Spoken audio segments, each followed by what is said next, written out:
Hello and welcome to this Nextwork YouTube Live for this project demo.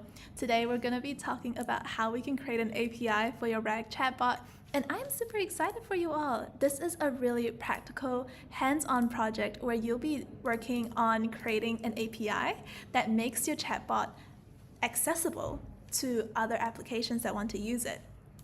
Now, you might be thinking, oh my gosh, slow down here. What is a RAG chatbot? What is an API? What's going on here? If you're having those questions, just know that's completely normal, and we're going to be going through everything step by step together today.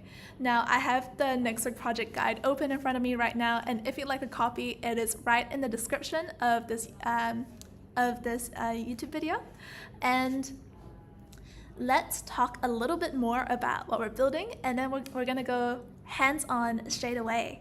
So, all right, for some context, if this is the very first video you're clicking on for Nextwork, you're at part 3 of a RAG chatbot series. Now, you don't need to do parts 1 and 2. To do part 3, we still go through everything from the start, so you'll be doing everything from scratch with me today. But what part 1 and part 2 of the series has done is just give like a bit of a slower intro into RAG and Bedrock and chatbots. So if you really want slower step-by-step guidance in today's project, go for parts 1 and 2 first, and then we'll meet here again. And what's happening in part 3 of this series is we're taking our RAG chatbot to the next level, because we're creating an API that lets any application use your chatbot. No more being limited to the AWS Console, no more having to just talk with your chatbot over the terminal.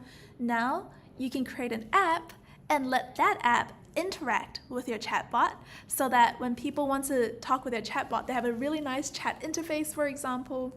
Or if you want your application to just get some data from an AI model or some sort of knowledge base that you have, then using an API for your application and for what you have in AWS set up is chef's kiss. It's perfect. Now, if you're new to what APIs mean, we're gonna go into a bit more detail in just a second as well. This project is most ideal for roles like Backend Developer, Cloud Architect, and Machine Learning Engineer, where you need to know how to deploy AI models as production-ready web services. Yeah, it's pretty cool, isn't it? So to do a little recap of what we're doing today. First, we're going to create a chatbot.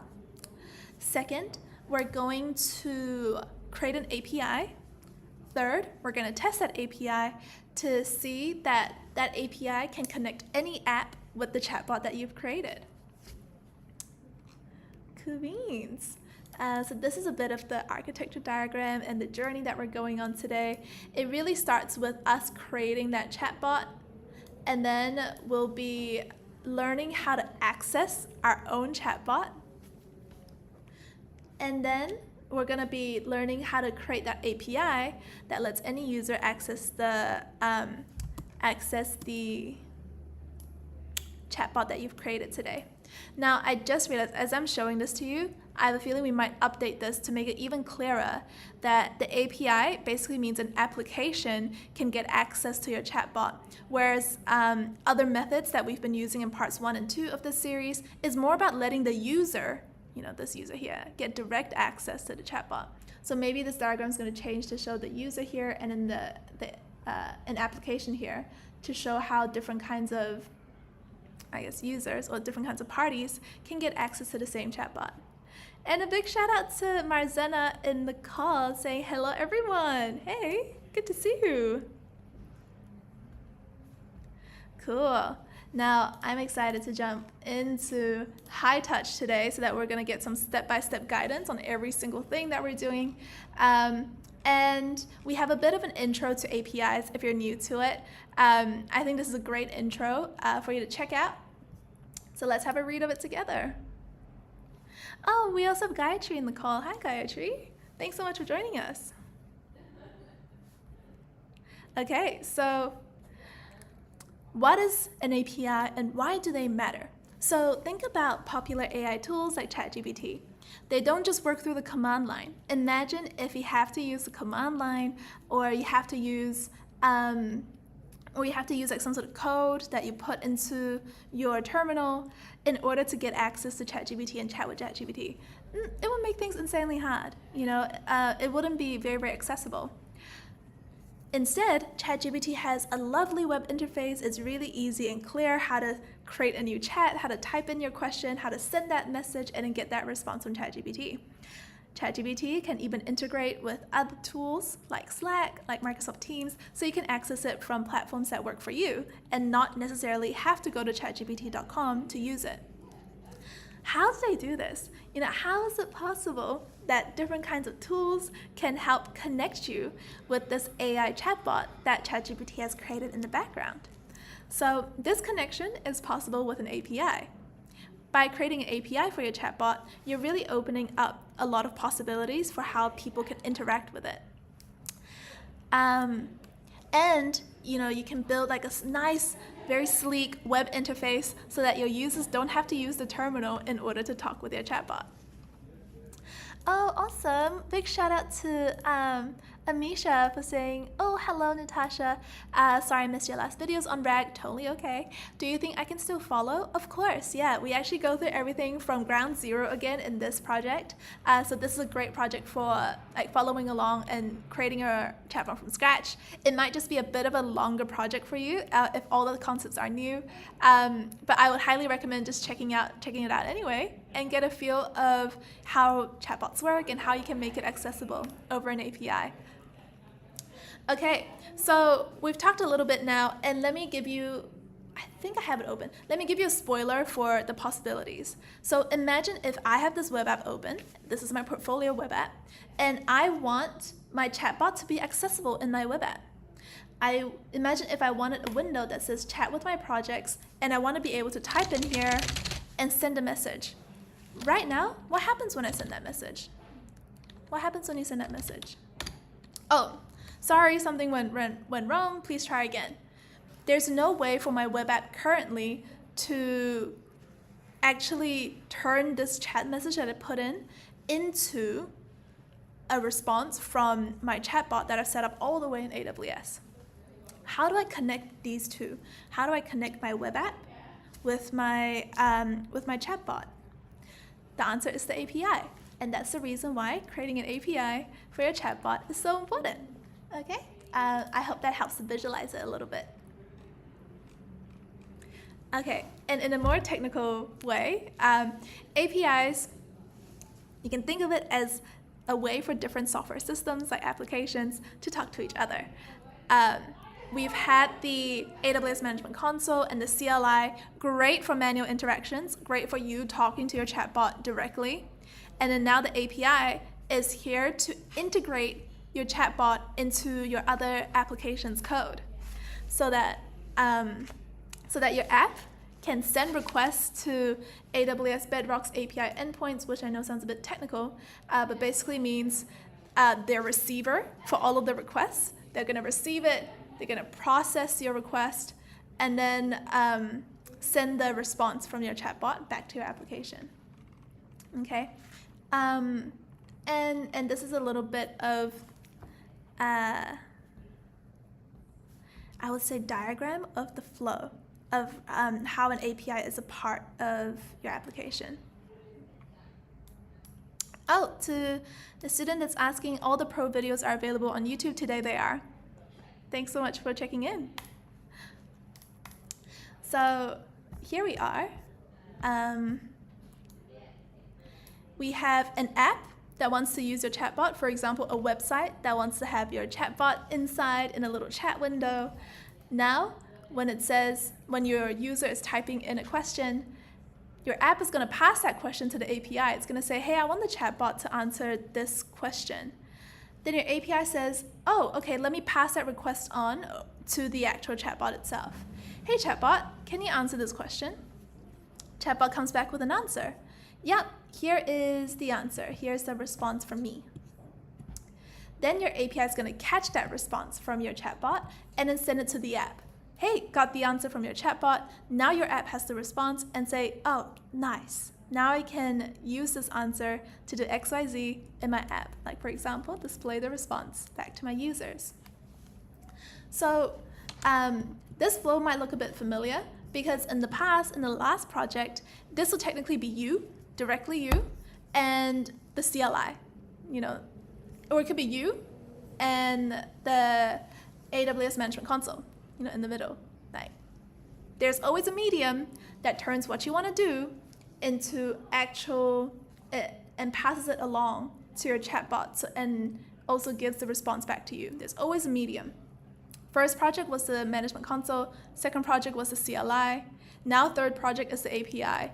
And the unique thing about the API is that it helps apps chat with your chatbot or like connect with your chatbot rather than just you directly, which is awesome. It's really, really cool because now I can let Marzena use my app and she can chat with my chatbot without having to set up her own chatbot, without having to have access keys, or without having to be in my AWS account. Now I can just create this app, launch this app publicly, and other people can use my chatbot too. Cool. So what are we here to do today? In this project, we will demonstrate how to set up an API that connects a web app to our RAG chatbot set up with Amazon Bedrock. We are doing this project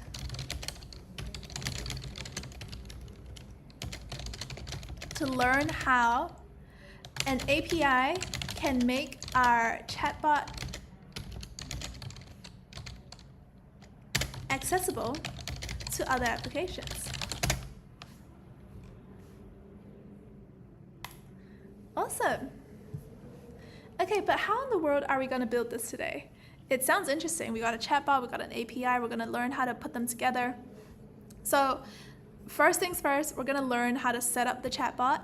And this is something that is a repeat of projects 1 and 2 of this series. So I'll go through it a little bit quicker. This will cover us from steps 1 and 2 of this project today. And then from steps 3 and 4, we're going to do a few newer things. First, we're going to see if we can use our local terminal, so our local computer, to use the chatbot. Is there any way I can start talking with my chatbot from my local computer from my local terminal without having to go into the console? So here's like the console, here is the terminal, and of course, steps 5 to 6, kind of the grand finale of this project, we're going to use the API instead. So we're really leveling up through the different kinds of mediums that can help connect us with our AWS resources, from the console to the terminal, and then to the API. And we're going to do it step by step together. All right, so are you ready to get started? We're going to start in 3, 2, 1. Now I'm going to move this over so that, I would say let's just open this.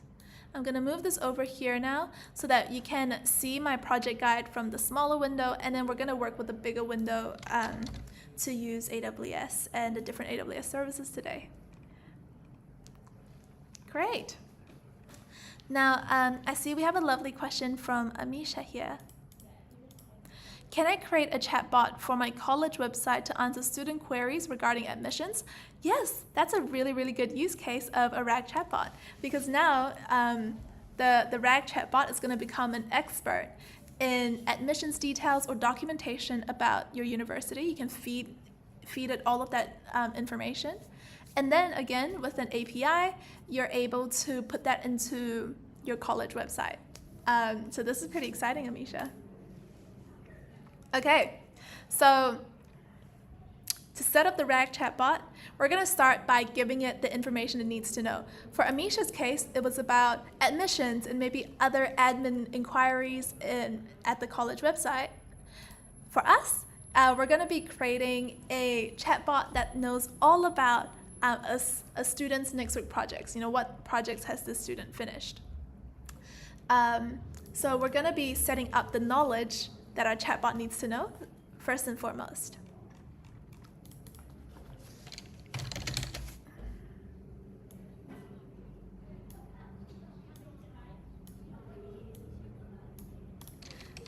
in this step, we will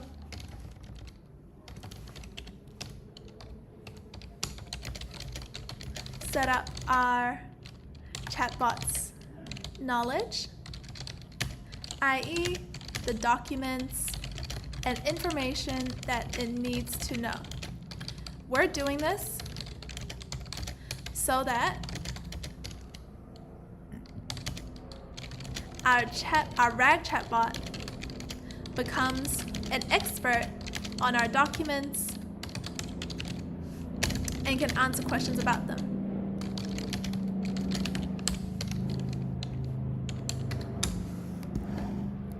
Okay, amazing. So first things first, let's log into the AWS Management Console. Use your IAM admin user. If you don't have one, that's totally okay. We have instructions on how to create one in the description box below as well. You're gonna make sure that you're in the Ohio region today, so let's make sure we're not in another region. Keep to Ohio because it has all the features we're gonna need for this project. Other regions might not offer all the features and all the AI models we're gonna be using. So I'd recommend switching to Ohio right now, and then we're gonna go into creating our S3 bucket, okay? So let's click into S3. And here we are, ready to select create bucket and create a bucket that is gonna store all of the documents that our chatbot needs to know. So let's enter a unique little name. I'm gonna see if I can be sneaky and just do next with RAG documentation for simplicity, but I'd absolutely recommend adding the initials for yourself. So Gayatri would be using GM, for example. Amisha would use AS, for example. All right, and then you could create the bucket straight away. That's all. So we're gonna be skipping all of those other settings here. Oh, this bucket already exists. I would say we can make ours called Next with RAG Documentation API. Does that exist yet? Okay, it doesn't yet. That's good. So we've created our bucket now, and I know we've skipped through a lot of settings, but if you're interested in knowing more about each of those settings, we could talk about it in detail in our step-by-step guide too. Okay, once you're done, let's go and select your bucket. Okay, this is the bucket that you just created, and think of this bucket as like a folder for all of your documents. So we need to upload them. Okay, download the zip file with 10 documents inside. These are the documents that can make up your chatbot. But if you have a specific use case, like something you want to use your chatbot for, I'd highly recommend that you upload your own documents. Do you have a recipe book? Do you have some class notes you want to use? Do you want it to be an expert in some documentation that you don't want to read? Do you want to, for us, let's make it an expert on a student's next week projects. So we're gonna go open that zip file that we just downloaded.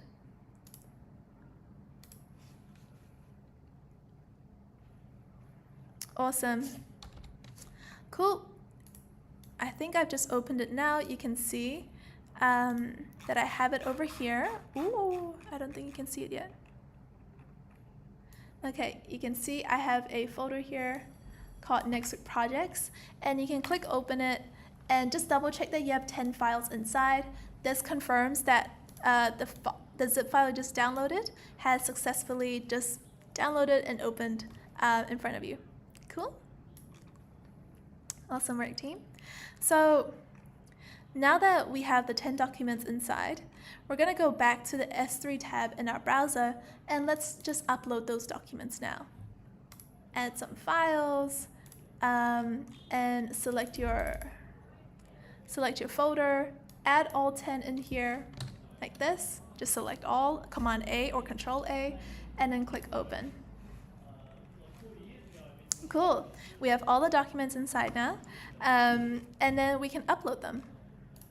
It's going to take a few minutes for the uploading to finish because It takes a bit of time to upload 10 PDFs, I would say, because of the number of megabytes in each PDF. Also because I'm physically a bit further away from Ohio, so that usually adds to the time it takes to upload everything as well. Cool. No worries. While we're waiting, let's answer this question. Why are we using S3? To set up our knowledge base today, we used S3 to store all the documents that we want our chatbot to know.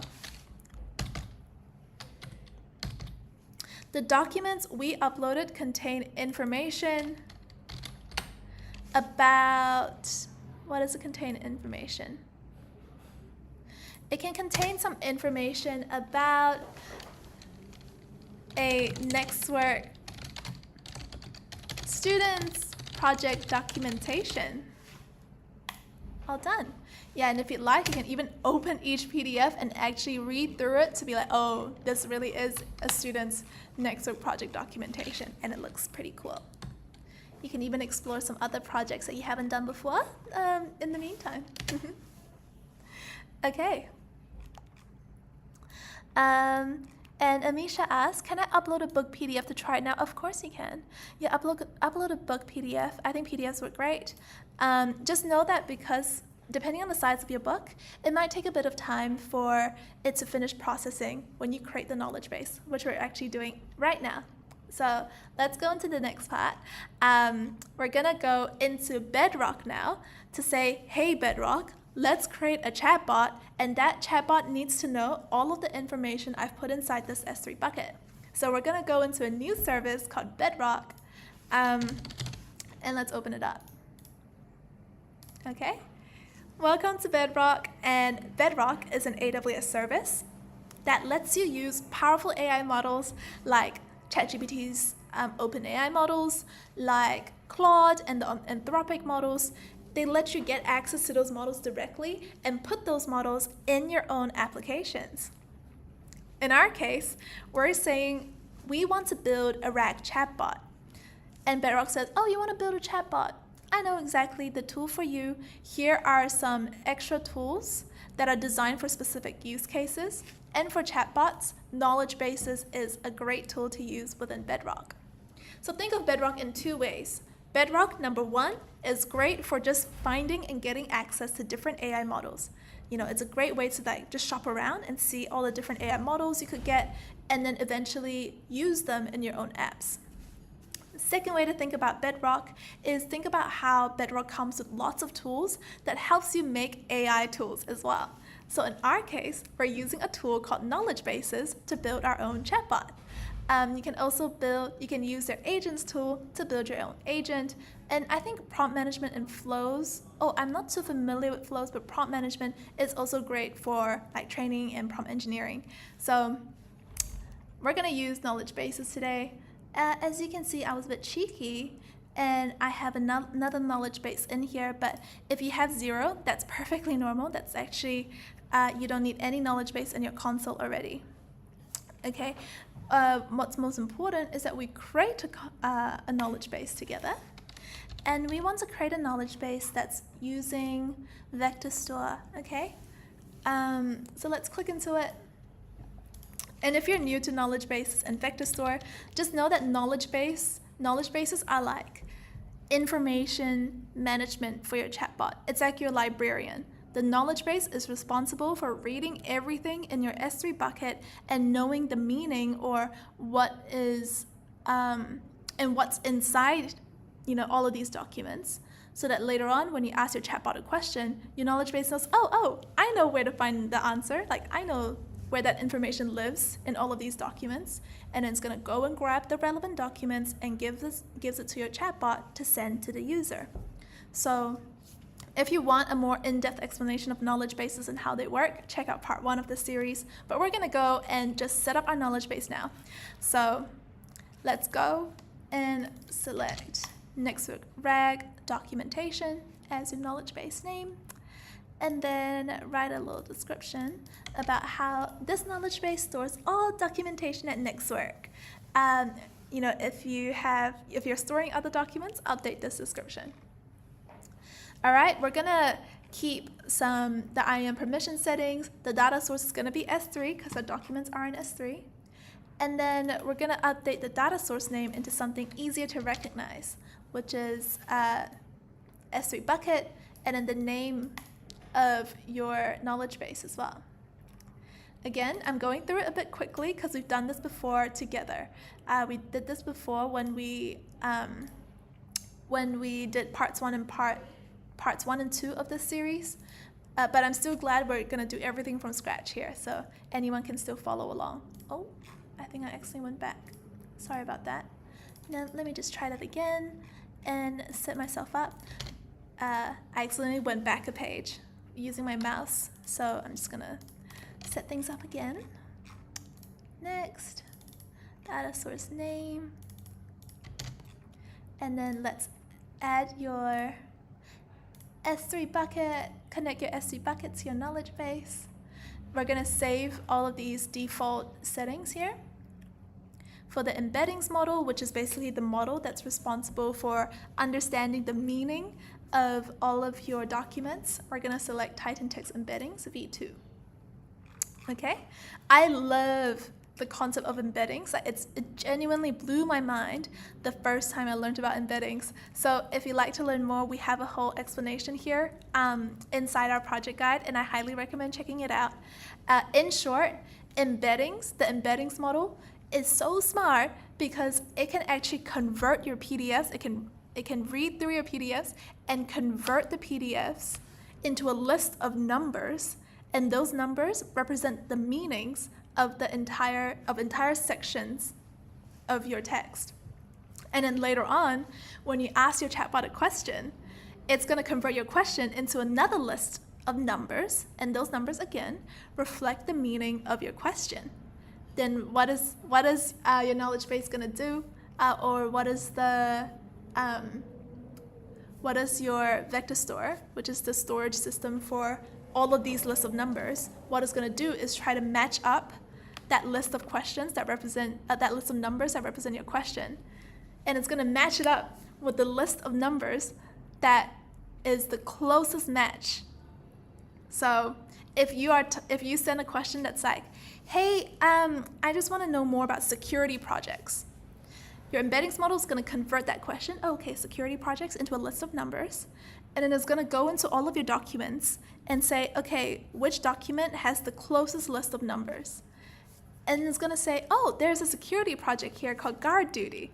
Let me go pick that up because that's the closest list of numbers, and send that back as a response.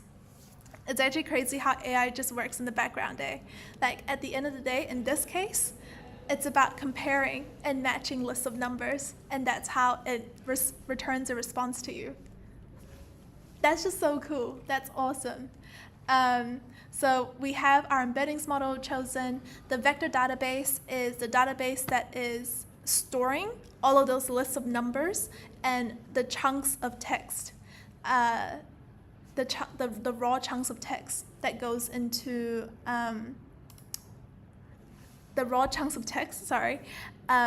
after it breaks down your documents. So for example, for Amisha's PDF, it might actually break down that big PDF into chunks of like 20-word paragraphs. And then each 20-word paragraph is going to get that list of numbers, the embeddings. And then after it gets those embeddings, it gets stored in the vector database. And then now when your user asks a question, that question again gets converted into a list of numbers, it gets embeddings. And then that list of numbers gets compared with other lists of numbers inside that vector database, that vector store. I know that was a bit of a rushed explanation because we do have some lovely steps coming up ahead that we might want to focus on for this project demo. So if you find that a bit too fast, just know that we go at a much slower pace in parts 1 and 2 of this series. Cool?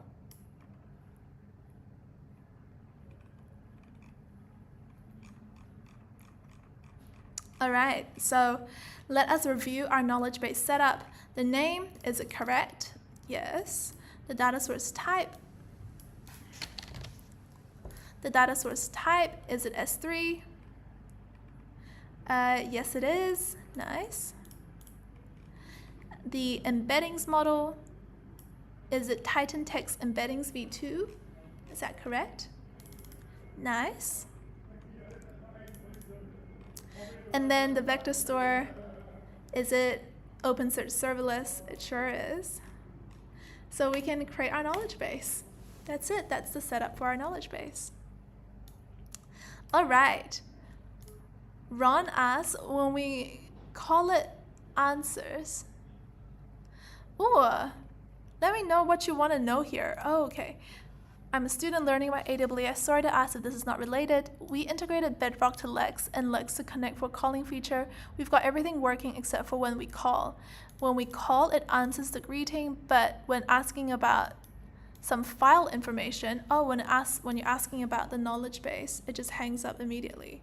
Great video, by the way. Thank you very much. Have you tried instead of using the calling feature, using the Lex chatbot? So go into Lex instead of Connect and see if Lex and the knowledge base are talking. Because if you have 3 services together, I notice that you're saying Bedrock, Lex, Connect. If you have 3 services and something's wrong at the end, check that the integration between the first 2 services first and see if that connection's actually working. Is Bedrock and Lex, are they talking? That's my first question. So maybe start by investigating that. And then if there are any errors between Bedrock and Lex already, maybe we need to fix that first before thinking about Lex to connect. I hope that helps. Let me know any other information you might have about your tricky scenario. Cool. Hi to everyone that's in the chat. That's so sweet. Okay, cool. Our knowledge base is created now, which is great. We won't actually need to touch it straight away. We just need to take a screenshot, and then we're about to move on to the next step.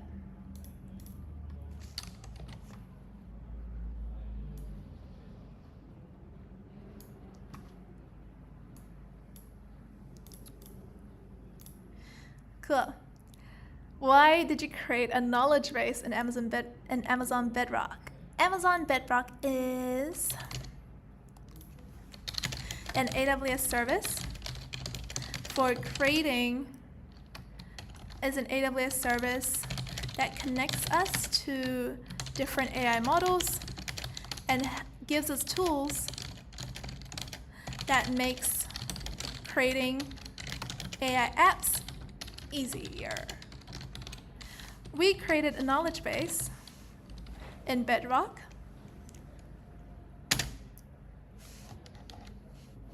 We created a knowledge base in Bedrock to connect our chatbot with the information. I would say we created a knowledge base in Bedrock to process the information in our S3 bucket.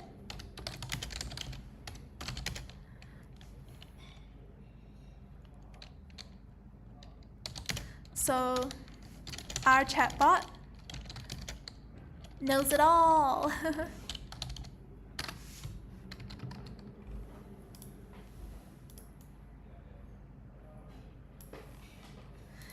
Okay, so whoop whoop, nice work setting up that knowledge base. As a recap, when you ask your chatbot a question, it works by retrieving relevant chunks of text from your knowledge base. Then you need an AI model to generate the response. This is something that we talk a lot more in depth in part 1 of this series. But basically, your chatbot needs 2 key things. One is a knowledge base, and the other thing is an AI model. The knowledge base is all about storing and retrieving the information, and the AI model's job is like once you've retrieved that information, how do you convert the information into a chat message, a chat response? How do you convert, here are 23 results for security into, great question, here are some projects we recommend for security, da da da da da. You know, you see that there's a difference there between just returning the response from your knowledge base and actually writing a nice chat message that converts all of that information into something that's easy to read and understand. Cool? So we're going to be setting up our AI model now. These AI models will be like the brains behind our chatbot, and setting it up, luckily for us, is very, very straightforward and easy. So let's get into it. In this step, we will select the AI model that will convert. We will select the AI model for our chatbot. This is because the AI model will convert our knowledge base's search results into an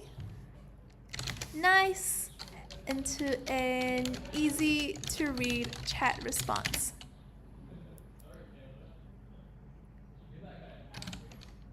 Without the AI model, the user gets a bunch of search results instead of a message.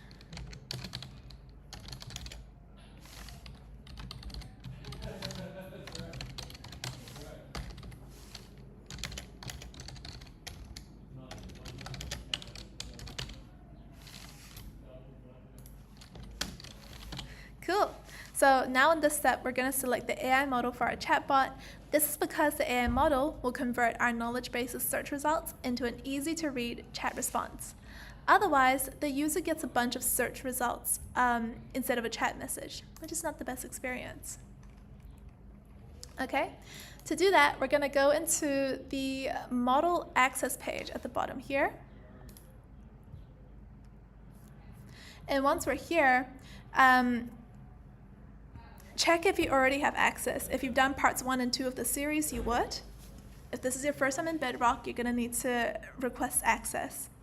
For myself, I can see that I have access because I can just copy the name of the models that we need, Titan Text Embeddings v2, for example, and search that in the search box.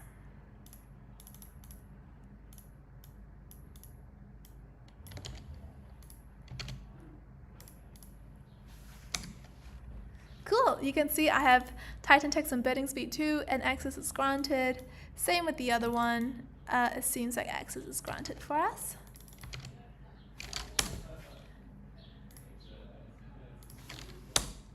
Whoops. No, it's not here. Maybe I'm searching the wrong name. I am searching the wrong name. It says Llama 3.3 70B instruct. So we still actually have access to it. You can see that there's the green access granted tick, which is the confirmation that we need. I wonder why we couldn't search it up just now. Oh, there we go. Now it works. I wonder how that's different. Hold on a second. Oh, it could be because of the spacing. Okay. So if you paste this and you also see some empty spaces at the start of your search term, make sure to just delete that, and then you should be able to find your search results. Okay, great. So access is granted for us, so we'll just take those off. And we can follow this flow. If you don't have model access, that's okay. Just click here on I need to request model access, and you'll get a step-by-step guide on how to do it. Okay?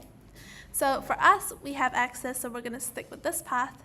And then we are going to go into syncing our knowledge base.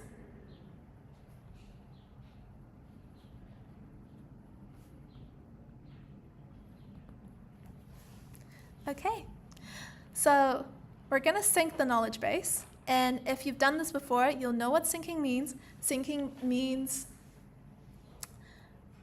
actually grabbing the documents from S3 and processing it through the knowledge base, because we haven't done that yet. Your knowledge base doesn't have all of the documents in your S3 bucket. It doesn't have any of it.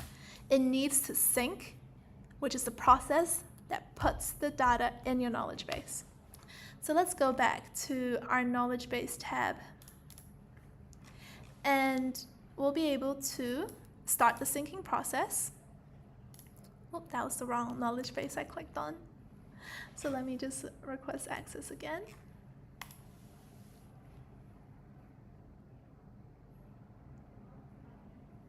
Oh, I don't think that was... Oh, I think this is right. Cool. Okay, so this is my knowledge base, and then we're gonna go into syncing it. Cool. To sync it, which means, again, to put your S3 buckets data into your knowledge base, just click on your data source name and select sync, and that should work. Off we go, we're syncing now. Awesome. So you should see a success banner like this the moment you're done syncing. Okay? Our chatbot, so let's answer this question. Our chatbot also needs access to 2 AI models. And the AI models are used to embed, don't forget the embeddings model, to embed our documents, queries,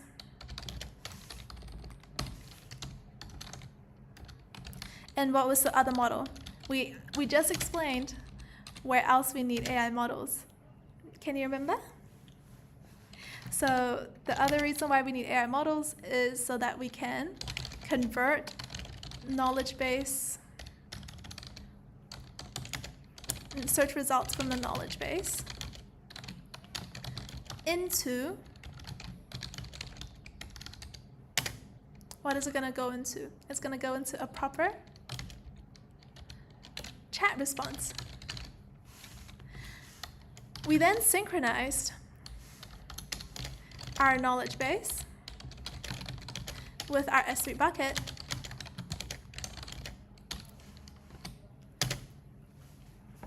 because, why so?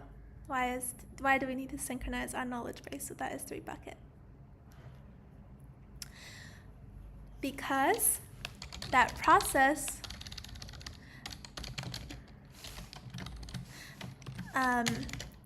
loads the documents into our knowledge base, okay?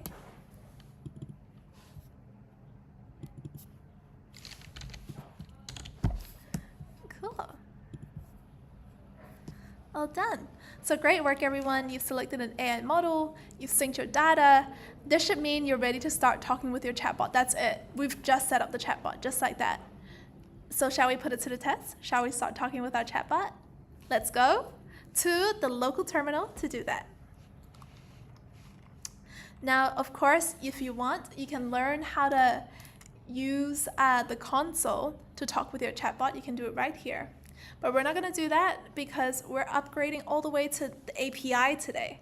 So to get there, let's go to the CLI first and learn how you can use commands to talk with your chatbot.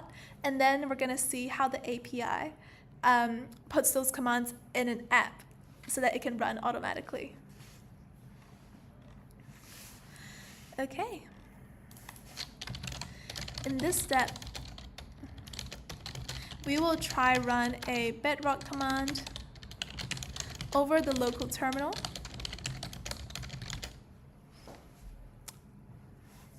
So that, why so? Can you remember? It's so that we can interact with our chatbot over commands and in our local computer, i.e. outside of the AWS Management Console.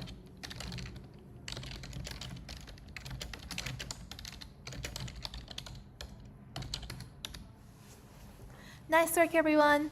So as a heads up, this step is a bit of a choose your own adventure kind of step because depending on your experience, you might have already done CLI setup or access key setup for your local terminal. If you have, congratulations, this step is going to be pretty short for you.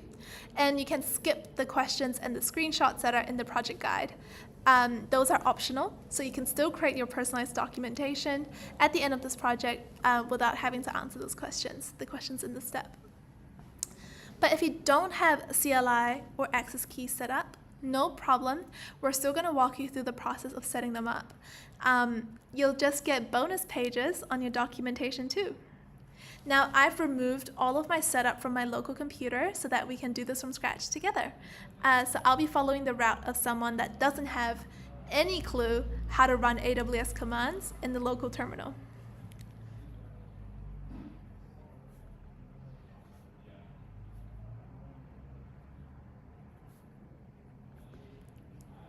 So when you're ready, shall we jump into it?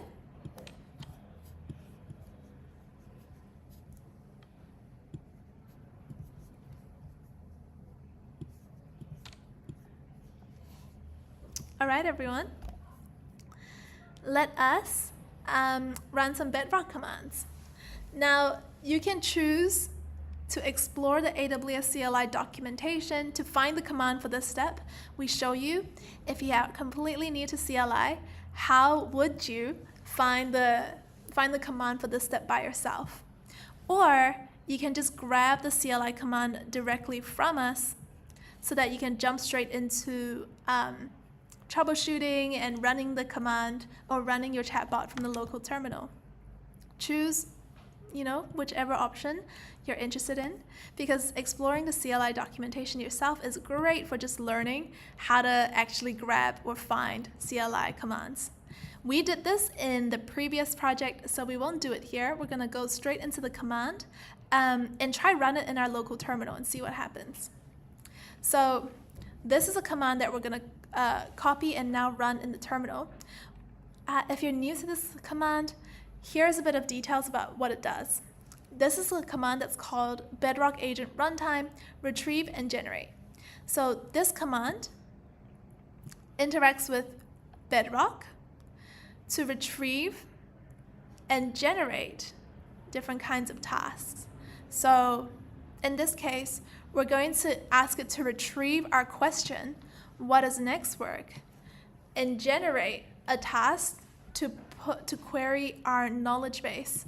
So we're saying, can you please retrieve information about what is next work, and then generate, using the knowledge base, a proper response to that question. So I've copied the command now. Let us go and run it in our terminal. And I have opened up the terminal. You can do it by finding all of your apps and then typing in terminal for myself. Click on it, and the terminal's here. Really good. So now let's run our first command in the terminal. I'm going to run, all right. I'm going to run this command that we copied straight in there. And we got an error. Iconic, isn't it? So this error says command not found. What does that mean? What does that mean? So this message tells us that your terminal doesn't understand AWS commands. It says, what is AWS? I don't get it. Command not found. So it's like you're talking to your terminal in a language it doesn't know. So to fix this, we need to install the AWS CLI locally so your terminal can recognize and run those AWS commands. Now, the CLI is a software that lets you talk with your AWS services and resources using commands instead of clicks. So we're going to be doing that now. Let's install the CLI for ourselves, and we have the instructions for you right here as well on how to do it. Okay, so I'm just going to copy the code for macOS setup and run that, and off we go. The CLI is getting installed. The outcome of installing this is we'll be able to run those AWS commands, because it's almost like we're telling our terminal, hey, learn this language right now. Learn what are AWS commands. We installed it, so it is receiving it now. It is adding this to our local terminal now. And it might take 5 or 10 seconds for the terminal to show, for the terminal to finish downloading.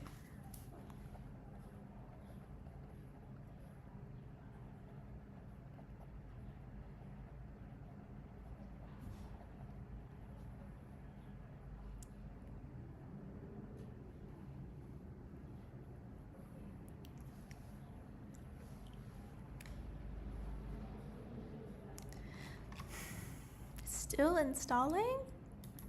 I'm sus. Is it really still installing? Let us check in another tab and just run AWS version like this to see. Are we recognizing AWS commands yet? You know what? It doesn't say command not found. If it had said command not found, that would have told us that it doesn't recognize AWS commands at all.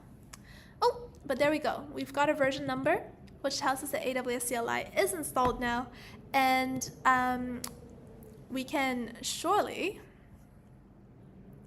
try to run the command again. Okay, when we ran an AWS command in the terminal,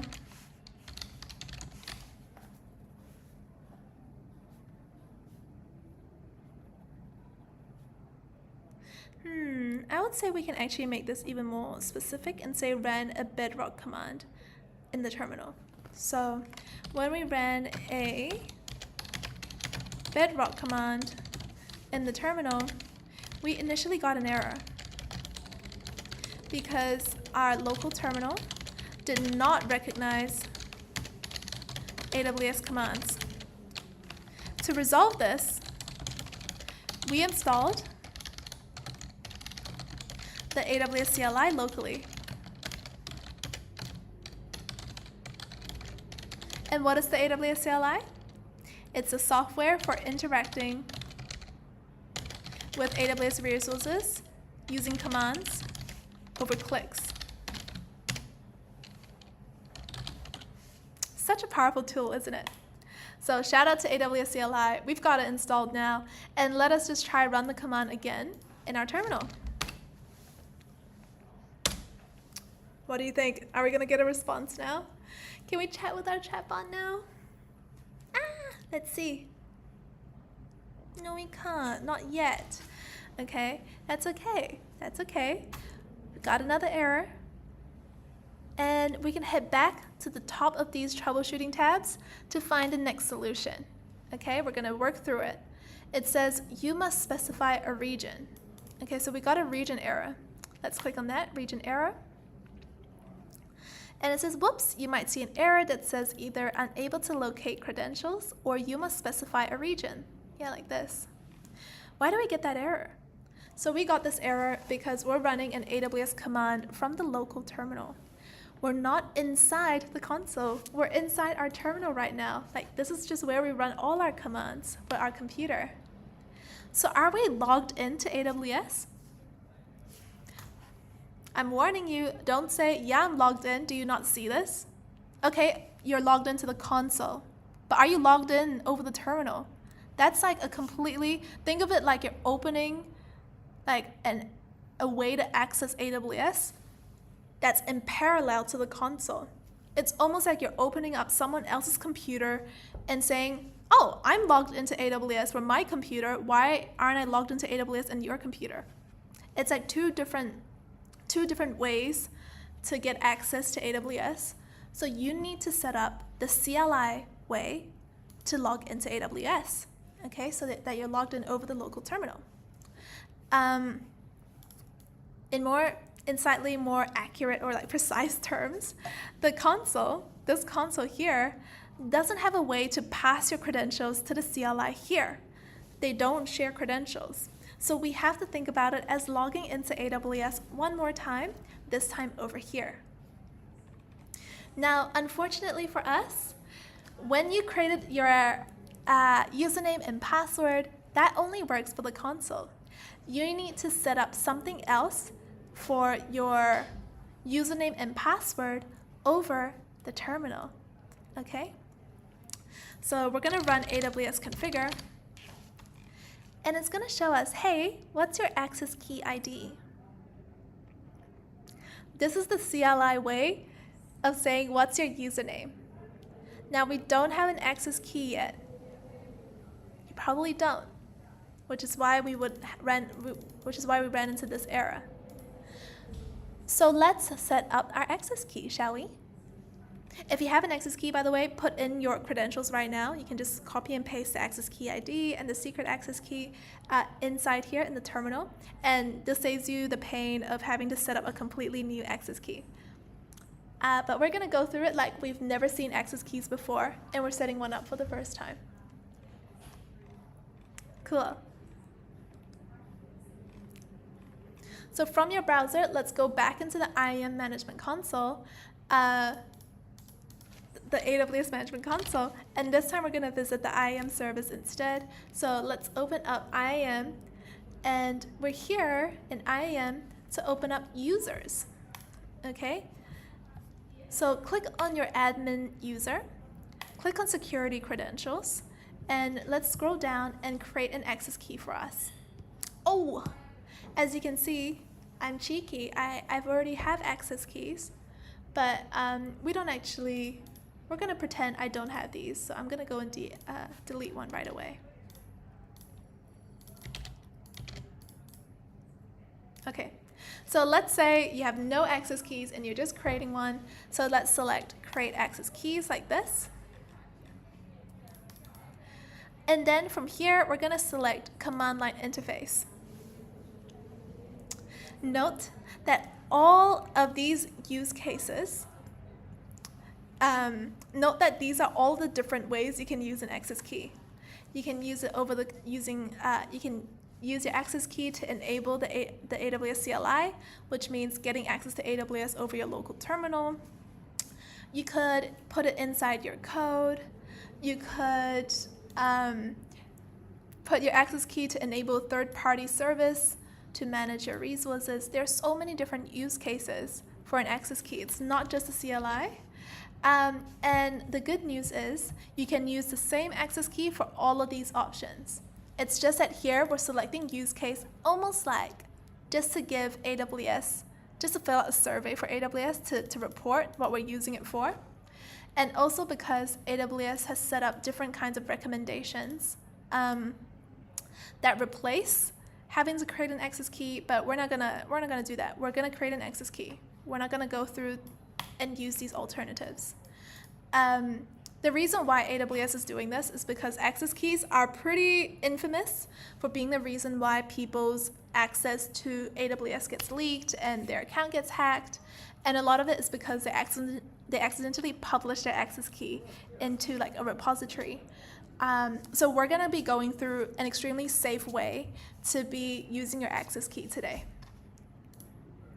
Okay, so we're here, we're going to give our access key a name, we're going to create it, and all right, we're going to stay here the moment you've created your key. Stay on this page, don't click done.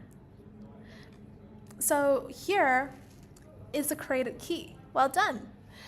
What we're going to do first is try to download a local copy of all of these access key details, because the moment you close this page, you don't get to see your access key details ever again, which is why it's so important to stay on this page.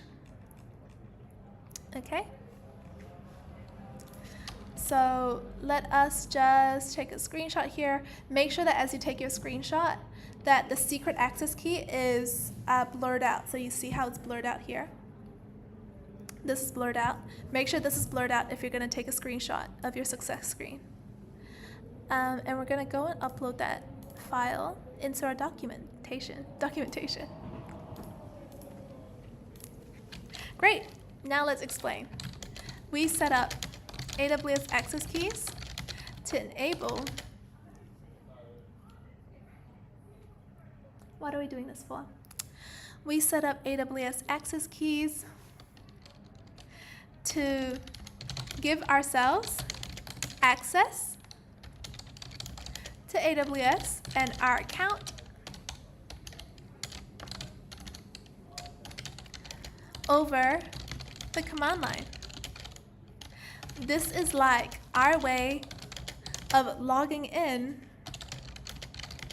into AWS, but over the terminal instead of the console. Okay. So access keys are created. Nice work. What we're going to do next is try to configure those credentials in our terminal. So we're gonna copy this access key ID. We're gonna go back into our terminal and we're gonna paste it like this. Next up, let us do the same thing for our secret access key, copy it, and then we're gonna paste it in our terminal. And then next, we're gonna say, okay, the default region is going to be US East 2 because that's where we have created our knowledge base.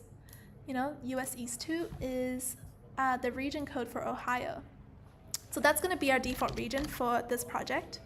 And then we're just gonna press enter like this. And we have to set up our credentials for AWS. We've technically just logged in. Congratulations.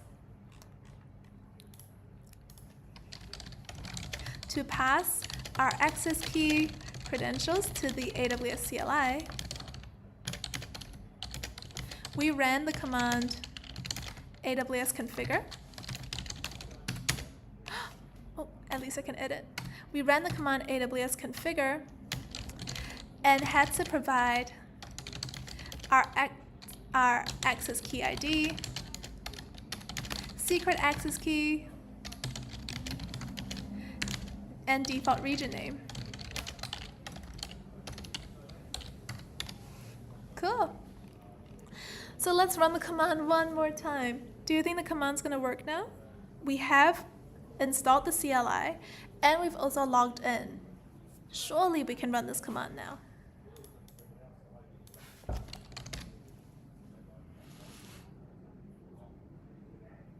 Damn, no we can't. But it's not the same error anymore, thank goodness. It's a different error now. It's called unrecognized client exception when calling the retrieve and generate operation. The security token included in the request is invalid. Oh, that's a different problem.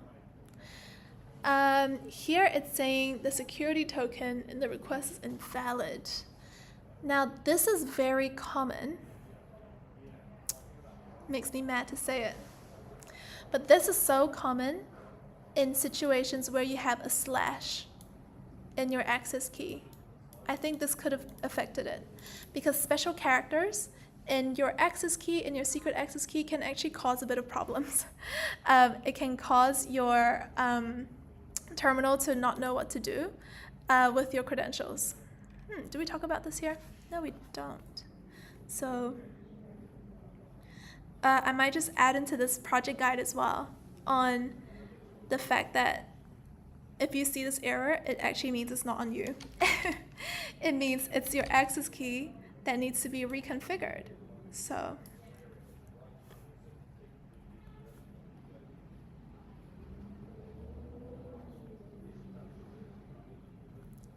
cool. So I think the next step for us now is to actually go and I would say go and resolve this error before we move on.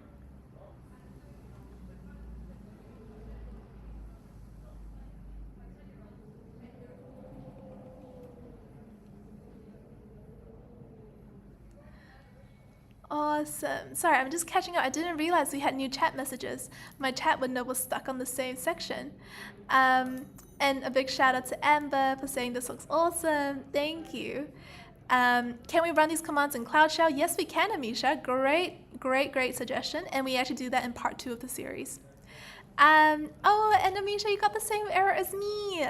I think this is genuinely because of the special character in the secret access key. So we're just going to go and resolve that together.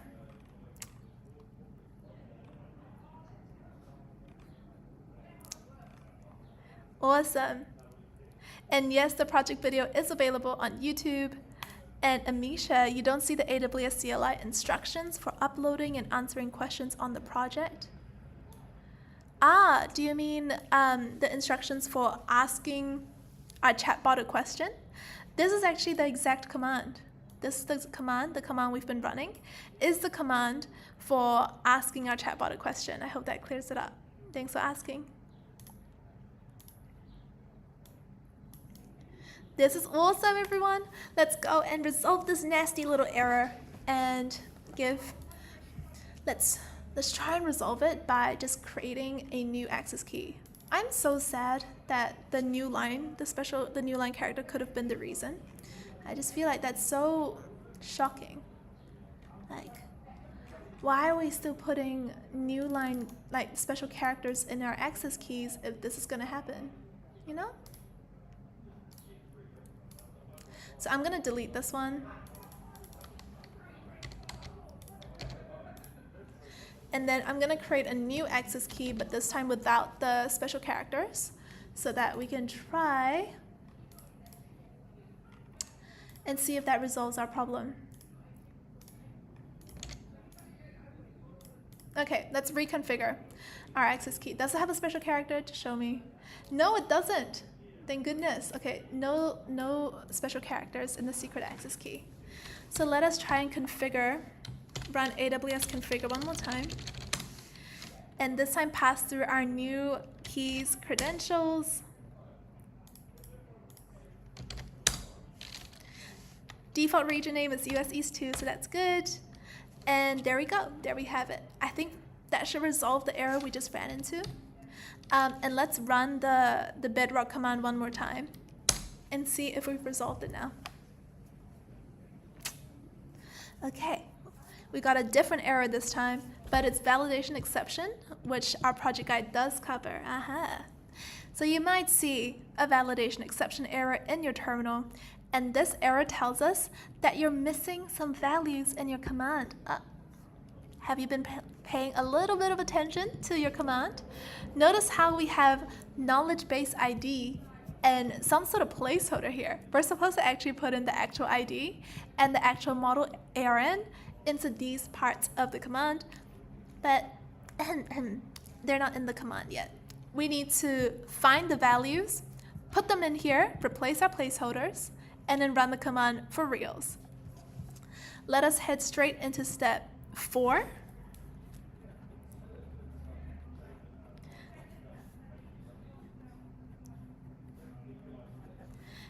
Ooh, sorry for the pause, team. Let us just run into step 4 now to find the values and try see if we can run this command for real. Now I know it's easy to get a bit lost in the steps, but as a reminder, why are we even doing this in the local terminal? Our end goal is to create an API, and for us to even test that our API's commands might work, in order for us to even create the API, we need to have an understanding of how you can run commands or call your chatbot from the local terminal anywhere outside of the AWS Management Console. Because once you test it and you can prove to yourself, I can do this outside of the AWS Management Console, you can go the next level up, which is to create the API itself. So we're kind of think of this as almost like the training phase or the testing phase on whether or not we can even make this chatbot work outside of the console. We're halfway there. We just got to replace some placeholders, and then I think we're done with this testing phase and can go on to creating the API. In this step, we will find the values for placeholders in our Bedrock command.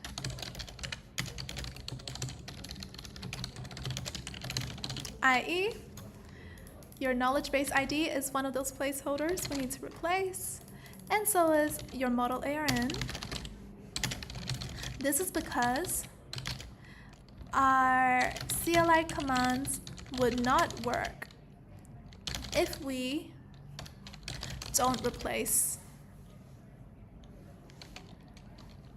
don't use the actual values of these.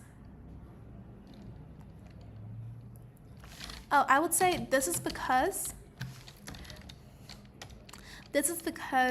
both are required information for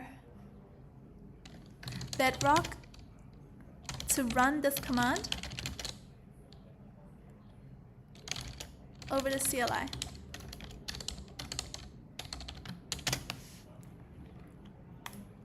Great. So let us set up our command for reals now. To do this, let's copy the command below. This command asks your chatbot to answer the question, what is next work? What is next work? Ooh. So let us open up text edit on our computers. So I have text edit open here. If you don't have it, you can search for text edit like this. And if you're using Windows, you can use Notepad, for example. Open it and then paste our command in there. So I have my document ready here, and let me paste the command. Okay, good. So we have our command here. Looking pretty good, looking pretty good. And we're gonna go into searching for the knowledge base ID and the model ARN. When we first ran a Bedrock command, we ran into an error because we needed to provide the values for our knowledge base ID and the model ARN.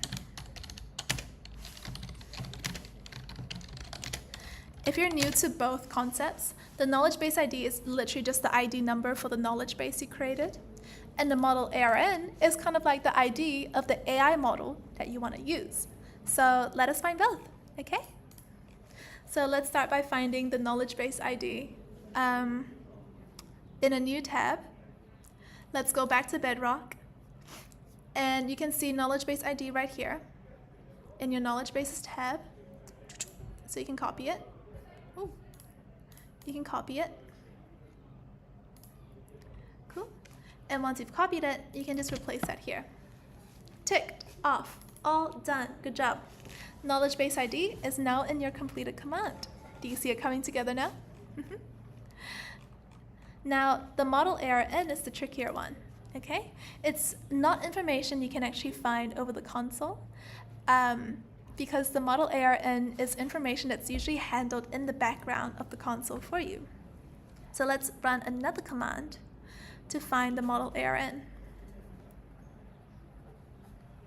Cool. I'll just take a pause here if anyone has any questions.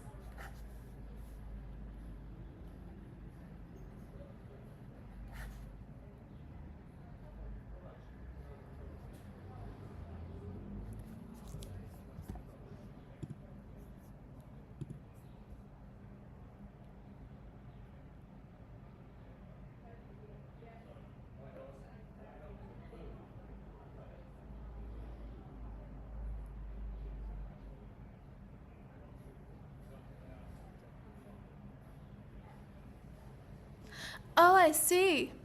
I see. Amisha, thank you so much for clarifying your question.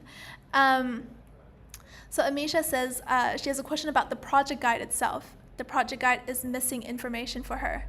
Now, Amisha, I will just need to ask, when you go into this, step 3, and you go into the credentials and region error tab, did we click here?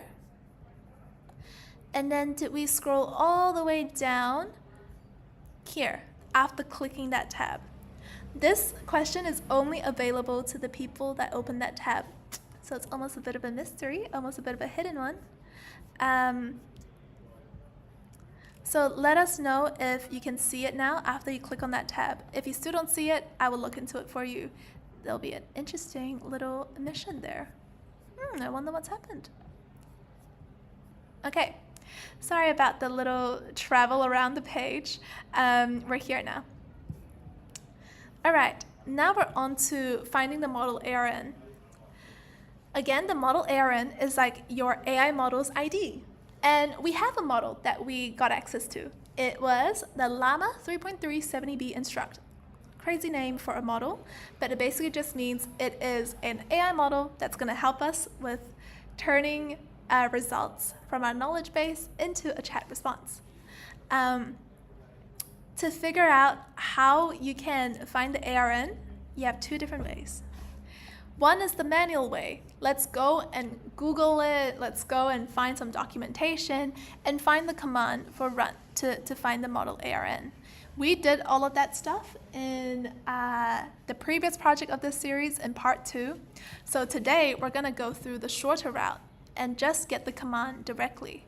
So we're going to click on give me the command. But if you are the type to challenge yourself and try something to really learn how to do things yourself, I would recommend doing this one if you haven't done it before. Okay. So in the local terminal, let's run this command to find the ARN of your model.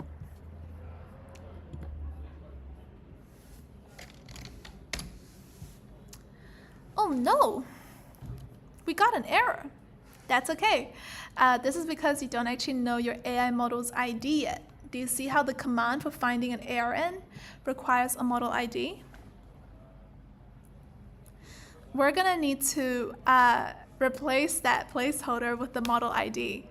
It is an extra step. I know you're like, oh, I thought we were just gonna get the model ARN, but now I have to go find the model ID. I know it's a bit of an extra step, but it's so rewarding to know how to find the model ID. It's very, very practical.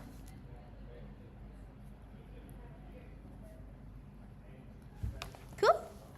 So let us head on over to our console. You can go to Model Catalog, and here find your llama model. It is, again, the 3.370B Instruct. Such a technical name. But once you click into the model, you'll be able to find the model ID. So this is kind of like the marketplace part of Bedrock. You know, you can shop around, check out some different kinds of models, see if something matches up with the app you want to build, and find model IDs, in our case. Sorry. So I'm going to copy that, and I'm going to go AWS Bedrock. Again, repeat this command.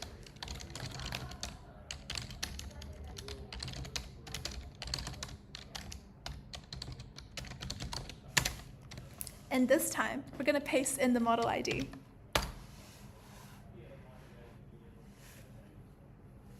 Now we got it, okay? Now we've successfully run the command for finding our model ARN. Do you see it here?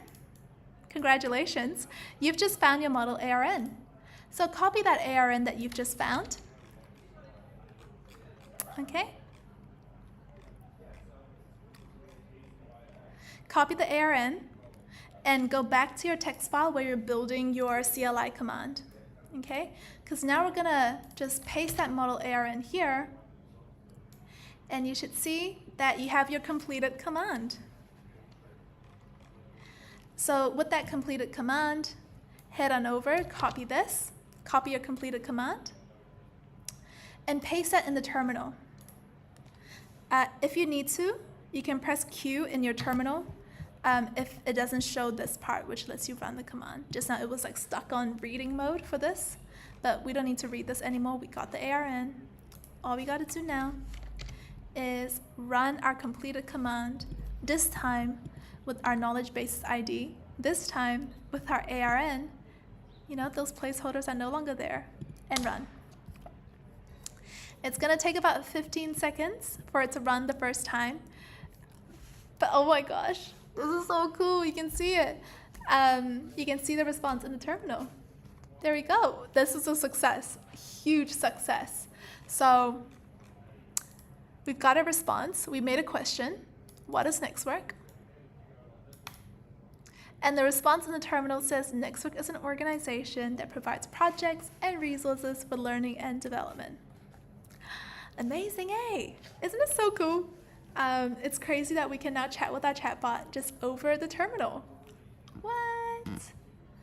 All right. Do we have any questions about what we just did? I'll take a quick pause because I know we just went through that a little bit quickly.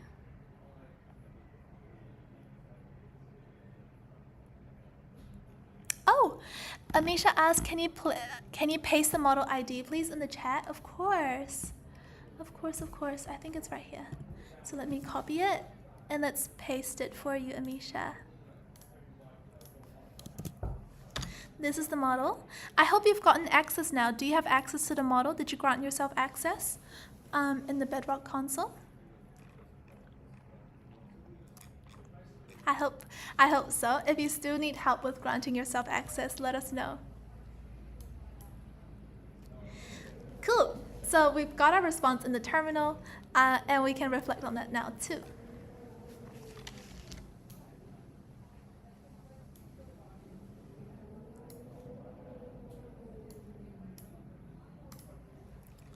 Cool. To find the required values, we had to, what do we have to do?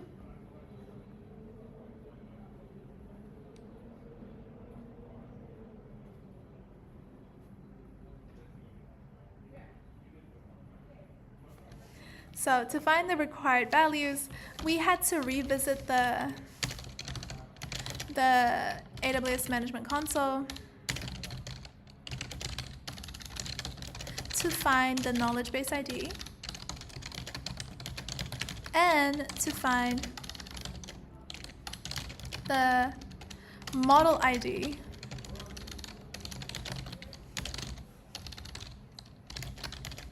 and ran another command to find the model ARN. The Bedrock command ran successfully and showed us a proper response. Well, really, it showed us a chat response to our question. So that was a huge success. Well done you. Congratulations, you've just accessed Bedrock via your local terminal via the CLI now. So you can press Q on your keyboard to finish reading the response. And let's head on over to the next chapter of this project, which is about creating the API itself.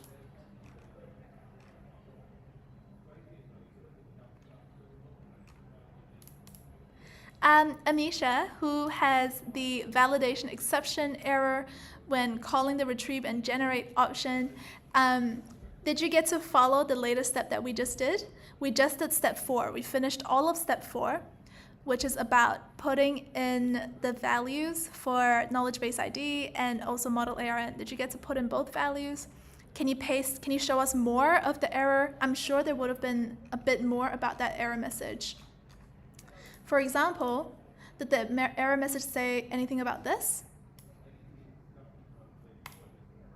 If there is more information and we seem to be a little bit stuck on how to resolve it, please feel free to add that to the chat and we can resolve it together. Cool? Okay, so now we're ready to set up the API. Oh my gosh. Again, here's a recap of what APIs do. We have the CLI working now, which lets us directly call our chatbot.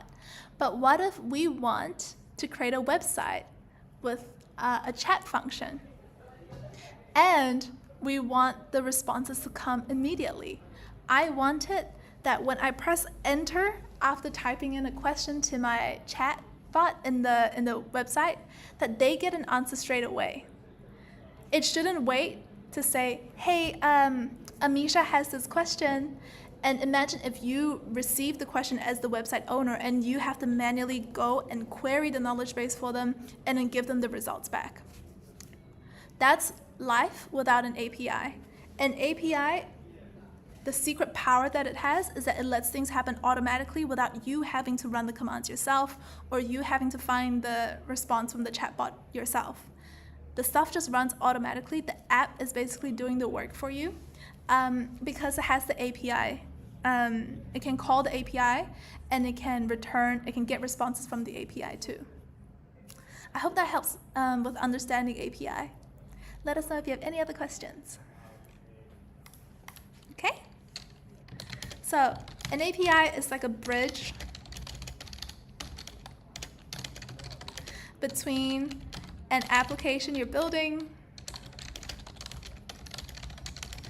and an external service, e.g. a chatbot built on Bedrock.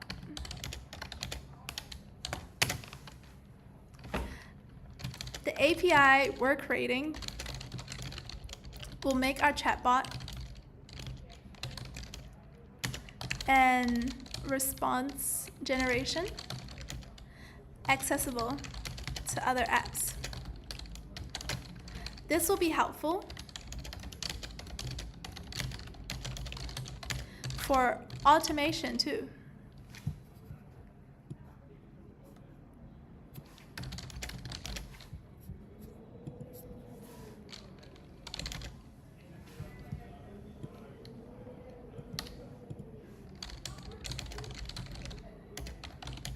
So I think this will be helpful for automating response generation, i.e.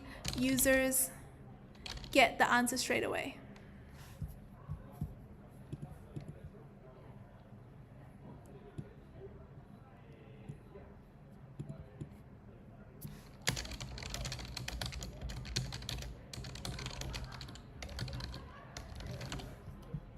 Cool.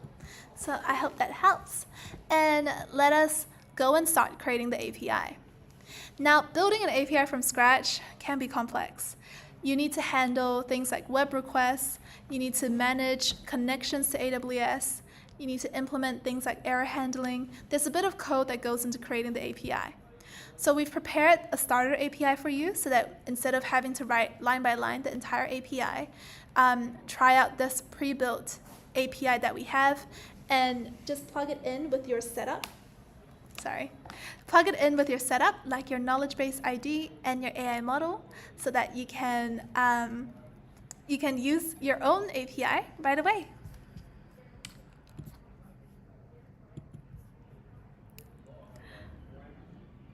Oh, no way, Erwin is here. Wow, hi Erwin. This is so cool. And we also, I think we also have Amisha asking a question. I can't paste the whole error due to a character limit. Well, if you can't paste the whole error, give it a go by just pasting the first like 2 lines like this, for example. You don't need to paste the whole thing if you can't fit it. I totally get it. So maybe try something either like this or like this and see if you can paste that instead. Cool. I'd also highly recommend checking if it says member must have length less than or equal to 10.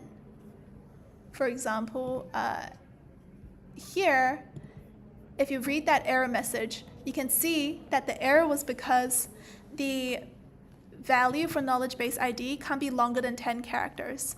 So have a go at checking out what is the specific error message that you're getting.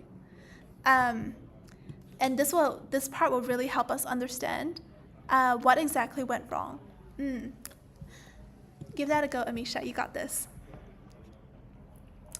Okay, in the meantime, we're going to go and check out our API, which is sitting inside a GitHub repo right now. So let us open a new tab.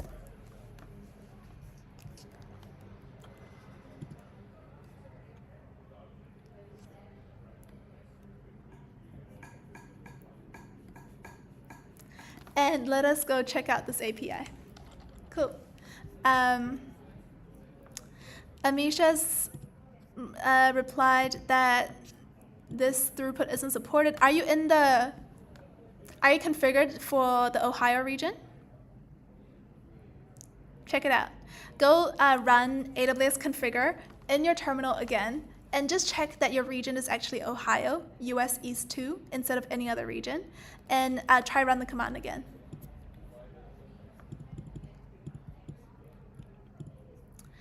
Awesome. So let us go into our GitHub repo and back to API land. Don't forget, we're here to create an API that connects an app to our Bedrock chatbot. So we have 3 separate files here. Main Python file, the secret mission Python file, and then a requirements text file. The main Python file is the main file for our web API. It means it contains all of the code that determines how our API works. And we're definitely going to be focusing on this file today. If you're curious, requirements text file lists out some dependencies for the project. So it lists out things that your computer needs to have in order to run the code. And then you have your secret mission, which is a secret file that we'll use later in this project. Cool. So what is all this code going to do? This code, the main Python file, is going to be creating a connection to Amazon Bedrock. It's going to set up an API endpoint, and then it's going to be handling sending requests to your chatbot, and then sending the response back to you.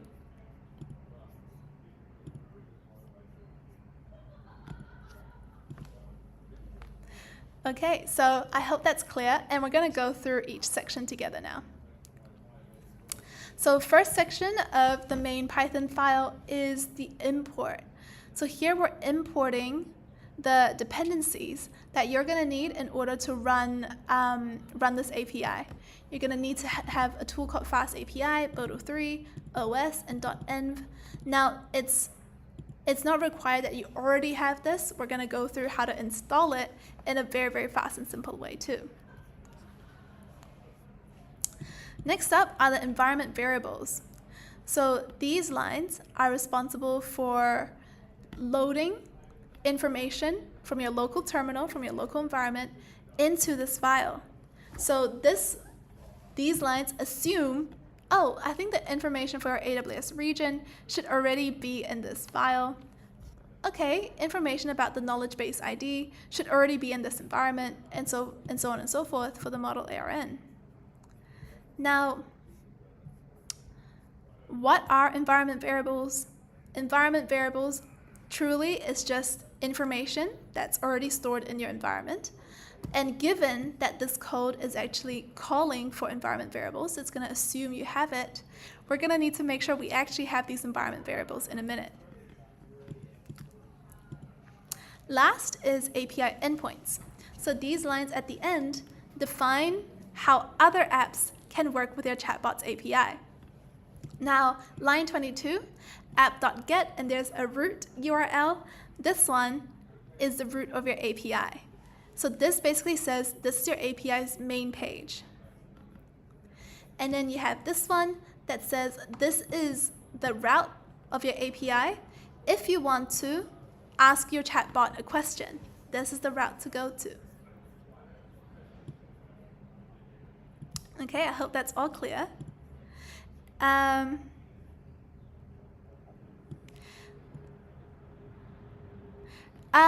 Amisha, sorry, I'm noticing the chat. Amisha, just a heads up that the region shouldn't be US East 1, it should be US East 2. Please configure your AWS CLI and your region to US East 2, which is Ohio. I hope that clears it up, Amisha, you got this. Hold on, you got it.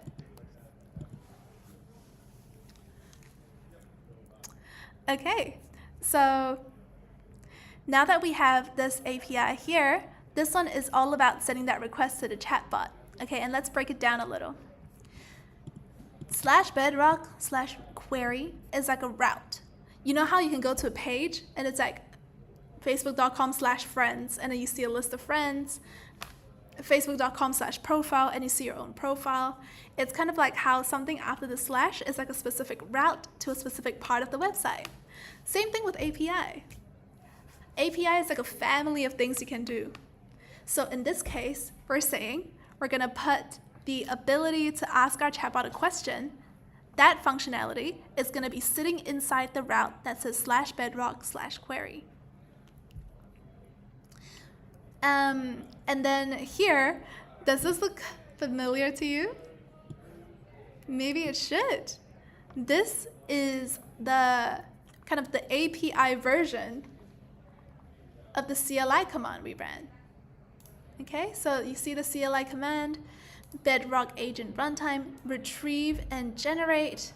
There is a knowledge base ID, there's a model ARN, and same here. Retrieve and generate, and we've got a knowledge base ID, we've got a model ARN that we need to set up for this command to work. So this is truly basically us saying we're gonna turn those CLI commands into like code that an app can just run, so it can always just call the chatbot automatically. Okay, So we're gonna go and take a screenshot of our code now and add that to our documentation.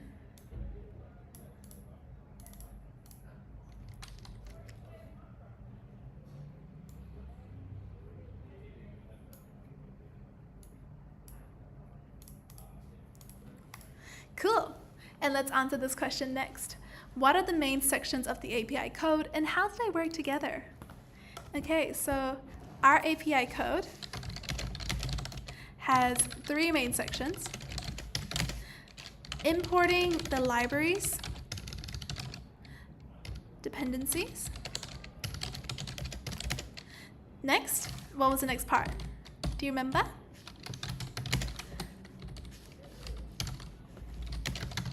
Loading environment variables from the local terminal or the local environment. And this is information like AWS region or knowledge base ID. And then the third one is writing the functions for different, I would say not writing the functions, let's be more clear, and let's just say we're defining the functions features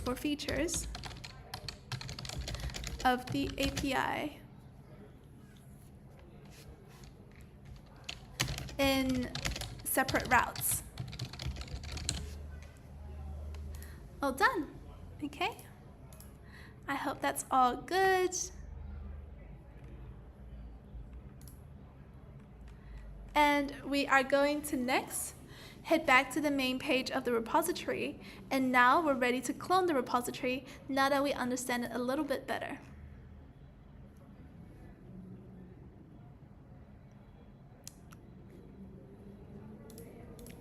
All right, we're going to clone the repository in a second.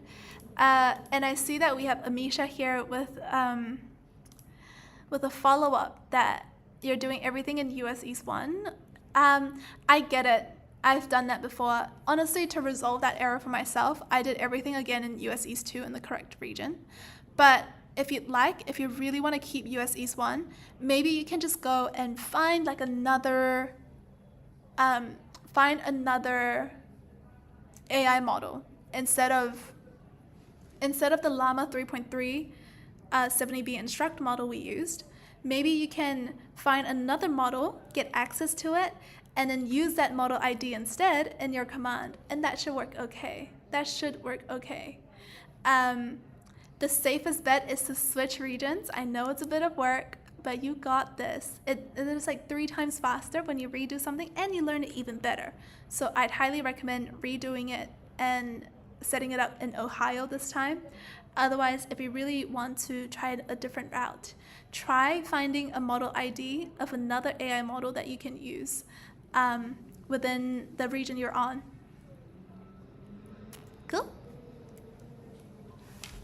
Alrighty, team. So let us clone the repository for our API. Let's click on the code button and let's copy the HTTPS URL, so this link. Now we're going to go back to our local terminal and head to our documents directory. So you have different options here depending on your operating system. Okay. So for us, I'm on Mac, so I'm going to go cd documents like this. And then I'm going to run the command to clone the repository. So we're going to go git clone and paste the GitHub link. There we go. Okay, so cloning a repository basically means you're copying the code and creating a copy and saving that copy in your computer. Instead of just staring at the code on github.com, we now have a copy of the code that we can edit and use inside our own computer. That's pretty helpful. So let's go and let's go inside the folder where we have our cloned code, and let's try and validate that we've copied everything correctly. Cool. All right, so I just ran the command for going into that folder and just making sure that I'm in the right folder by printing out my file path again. And now we're going to see what's actually inside this folder. Run ls, and there you have it. As you can see, all 3 documents that were inside the GitHub repository, 1, 2, 3, they're all in here now. 1, 2, 3. So you have a copy of all of these documents now. So the next thing for us is to create a Python virtual environment to run the code, because otherwise it'll be pretty hard to run the code. So we'll be using the help of Python to do it for us. Okay? So we're going to do the command Python 3, and then run the command to create a virtual environment like this. Nice. So the environment is just getting created in the background now. And it's done creating. A virtual environment is basically a special folder on your computer that contains its own copy of Python, package managers, any extra packages your project needs. Think of it like a separate workspace for your coding project. And in this case, we've kind of like created a folder called VNV, virtual environment.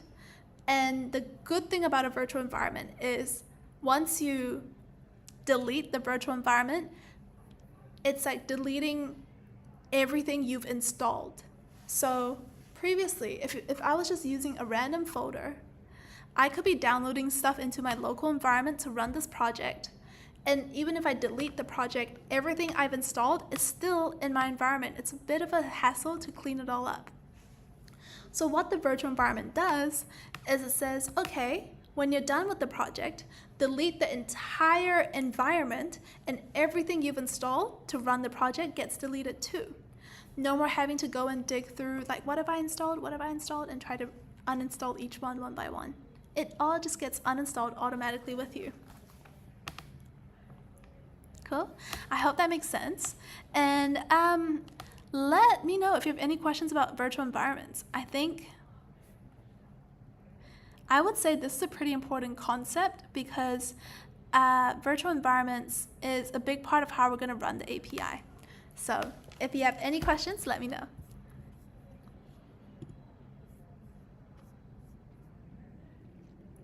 Cool.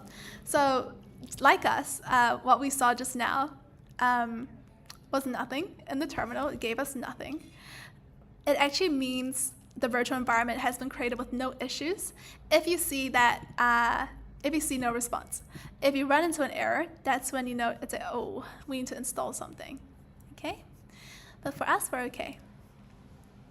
So let's activate our virtual environment now. So let's just wake it up and put it in here.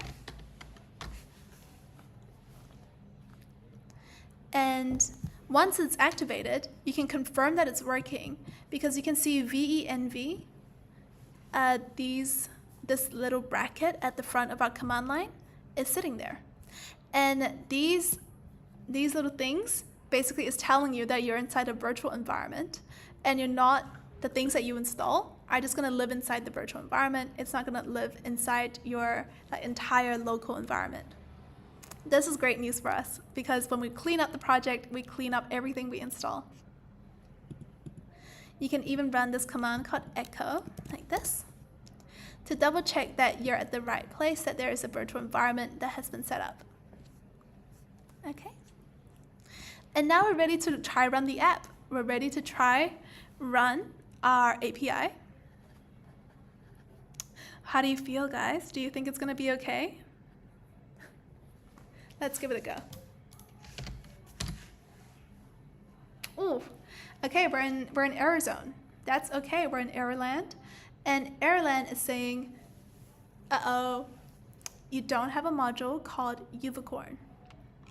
It's basically saying, hey, you don't have a tool called Unicorn, and that's one of the tools that you're gonna need in order to run this project, in order to run this API. So we're gonna say no problem. Let us install Unicorn. In fact, let us install everything that we need in order to run this project today. What are those things? Well, those things are listed inside the requirements text file. Don't forget, requirements.txt is a list of all of the libraries and dependencies that your project has. And in our case, do you see how Unicorn's here? Technically, Unicorn is a requirement, but we don't have it installed. And clearly, it causes an error if you don't have Unicorn. So let us head into installing them. Okay, so we're gonna go run this command for installing them. And while that installs, here's a quick recap of all of the requirements we're installing. Fast API is a framework for building our API. Unicorn, what caused us this error, is a web server. It's the thing that actually runs your API.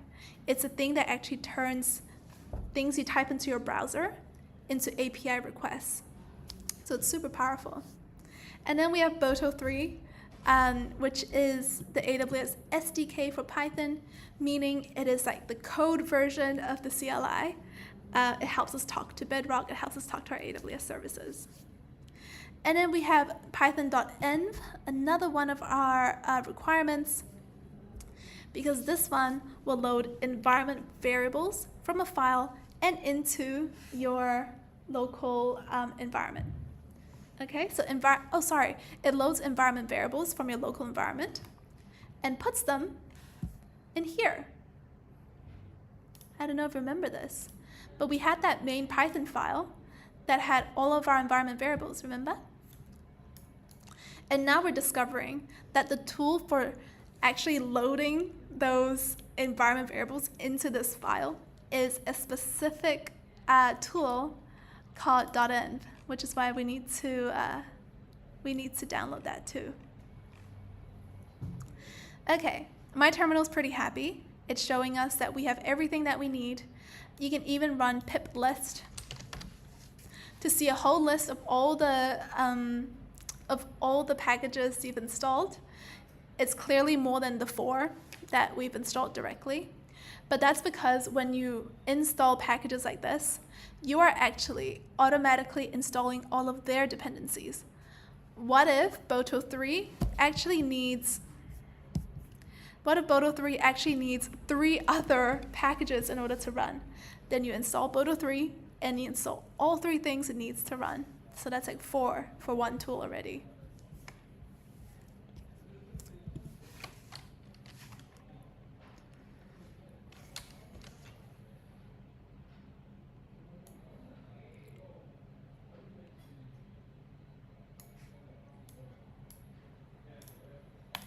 All right, and let's reflect on that now. To run the API, we had to install requirements like Boto3, Unicorn, Fast API, and there was one more thing that we had to install. Ooh, what was it? I can't remember.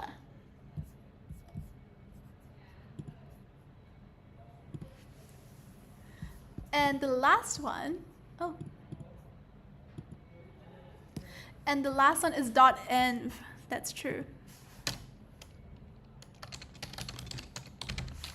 These packages are important because they help us with running the API and carries out tasks like loading the environment variables. You know, that's what Boto3 was for.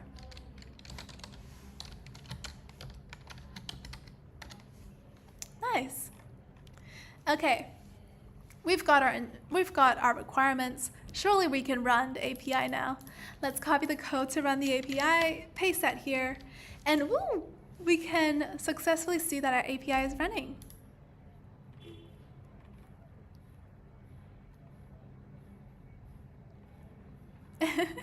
And I just checked the comments, the chat, and Erwin has a great point.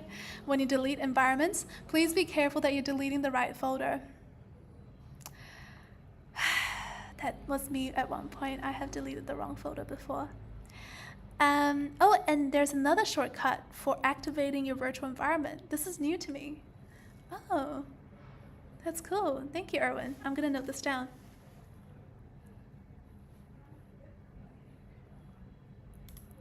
Great question from Amisha.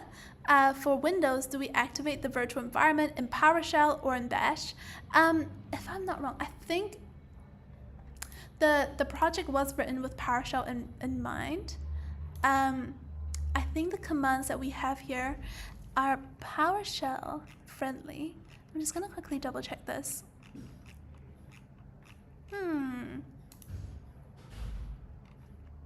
Yeah, it is with PowerShell.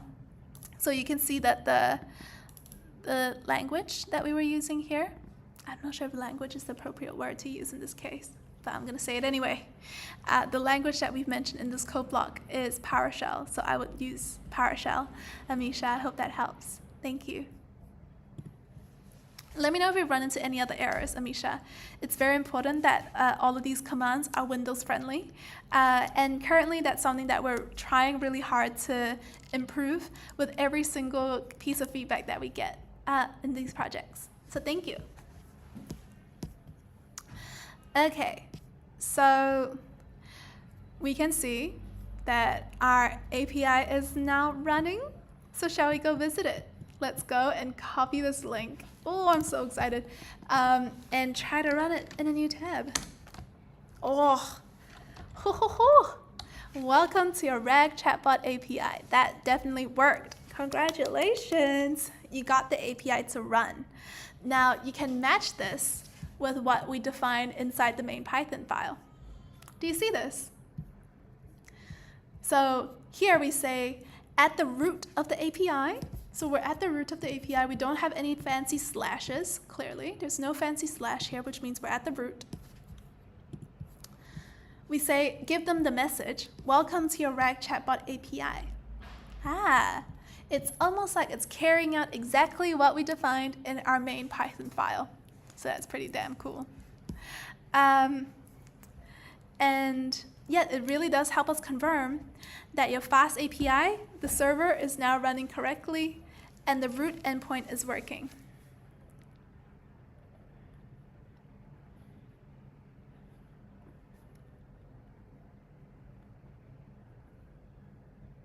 Cool. So let's take a screenshot of the welcome message working and our root API message showing. And let's answer this question. When we visited the root endpoint,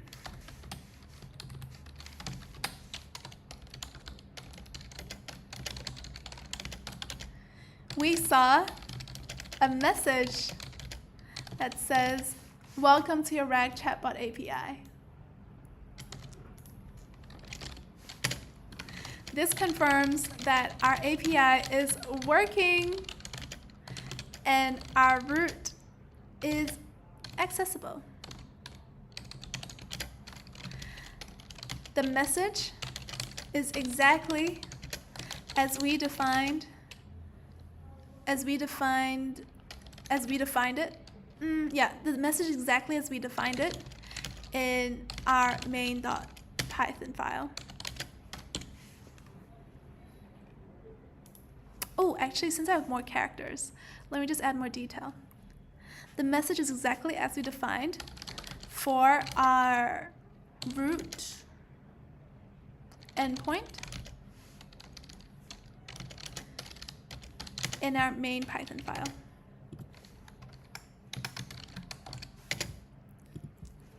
Great work, everyone. So now we're going to test the query endpoint. Oh my gosh, are you ready? We're going to test this endpoint now. Eee! How are you feeling? I'm so excited. It's crazy to be doing something that's a bit more advanced and about APIs with you all today. I feel like we're really leveling up together, which is super cool. Okay, so this is the query endpoint that we need to test now. And this query endpoint is designed to take some text as input. So it takes in a question that you have, and its job is to give back out the answer to that question. Ooh, shall we give that a go? Let's give it a go. So in this step, we will test the query endpoint by asking a question over the API, i.e. updating the URL we're running from the root over to one that uses the /bedrock /query route. Okay, so in order for this to work, we're going to update the URL in our browser to this new one that says who is next work.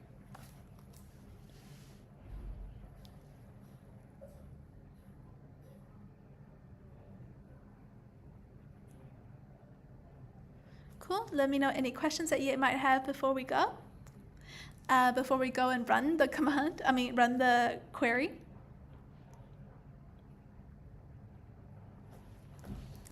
And now that I've copied it from the guide, I'm going to head on over to a new tab and run it. Ooh, and we got a nasty error today. All right, it says parameter validation failed, invalid type for parameter.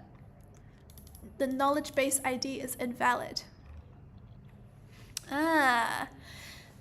Okay. It means that our API isn't correctly configured with our knowledge base ID and our model ARN.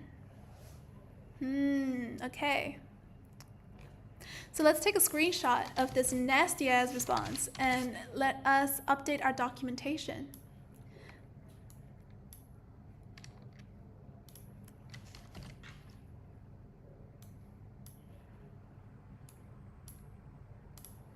And let us answer the question. The query endpoint connects an app with my chatbot, with our chatbot. We tested the query endpoint by appending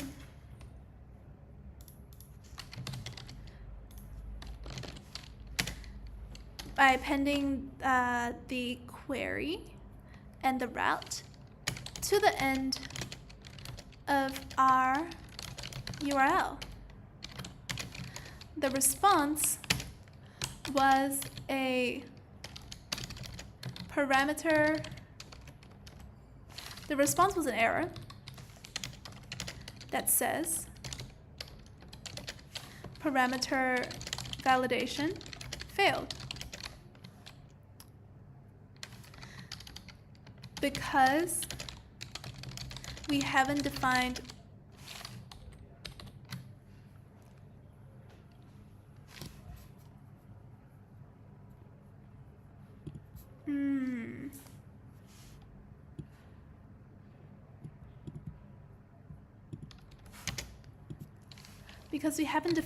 the knowledge base ID for us. Okay. So let's go and define the knowledge base ID, make sure this doesn't happen again, and let's have a look. Cool. So let's go back into our main Python file and analyze the code for our main Python file for the API. Aha! We can see that our API does ask for our knowledge base and our ID in the environment variables. Okay, we're asked for both values here. And we can say, okay, why does it need the knowledge base ID and model ARN? Scroll down to your query, this endpoint, and you can see, this is where both values will be used. The value that it gets from my environment is going to be used to set up the query endpoint for my API. So is the model ARN. Without these values, clearly our endpoint fails. It doesn't work, and we can fix it. Looking at the API code, we can see that the API calls for environment variables. And why? Why do environment variables exist? It's because writing sensitive information directly in your code is bad practice. Imagine if everyone in the world knows all about your account setup, your model ARN, your knowledge base ID. Imagine if they also knew your AWS Access credentials because it was entered in here, and you put the entire code in GitHub so everyone can see it. If that happens, you would be exposing some very, very confidential information that should be kept privately. So this practice of using environment variables is best practice for security and just making sure that this sensitive information is stored in a file in your own environment, not relying on and not in the main file that you put on GitHub. Cool. So looking at the API code, we can see that the API calls environment variables to protect information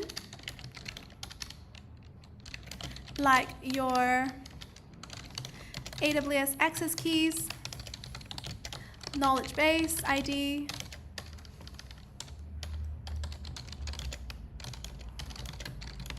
and also, what else? The other thing that it also does is the AWS region. Oh, actually the model ARN and the AWS region. To resolve the error in your query endpoint,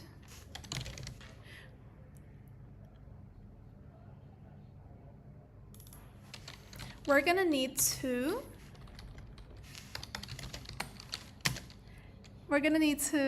add those variables.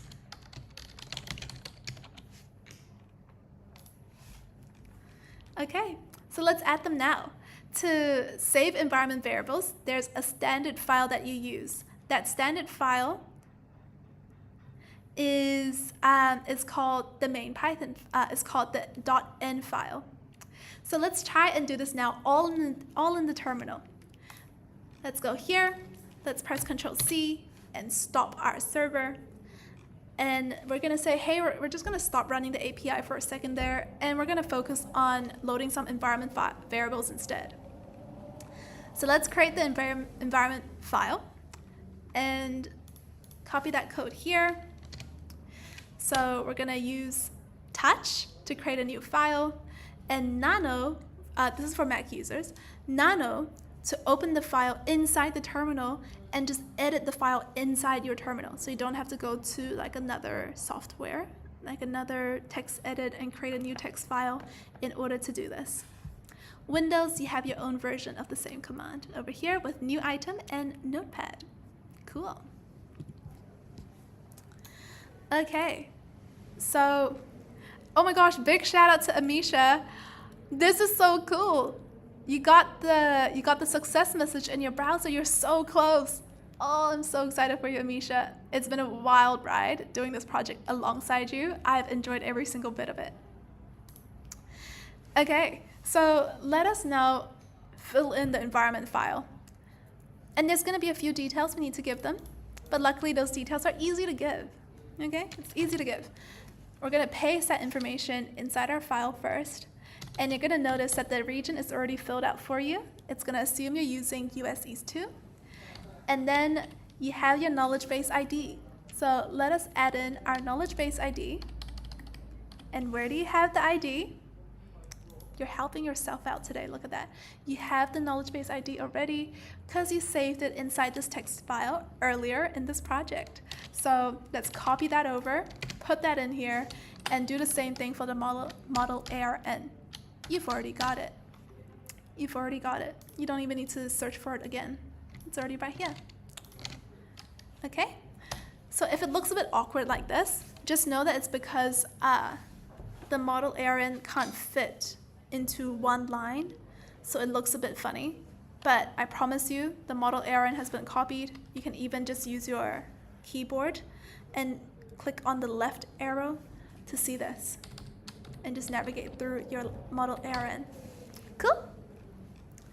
So Once we've pasted all of those awesome values in here, we can save the file. So here we're going to press Control. This is for Mac users. We're going to press Control X, we're going to press Y, and we're going to hit Enter on our keyboard to save the file and go back into our terminal.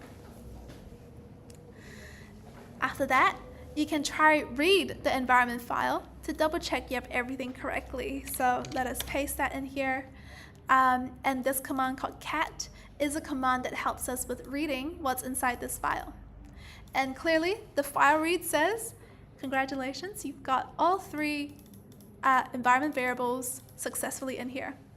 Good. So with that done, environment variables are in. Let's go and run our command for running the API one more time. Okay, it's successful. We can see that it's running again. That's good.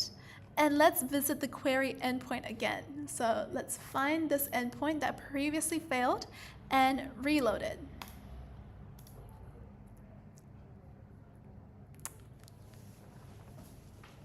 Woo! Congratulations! The API is working. The API is working.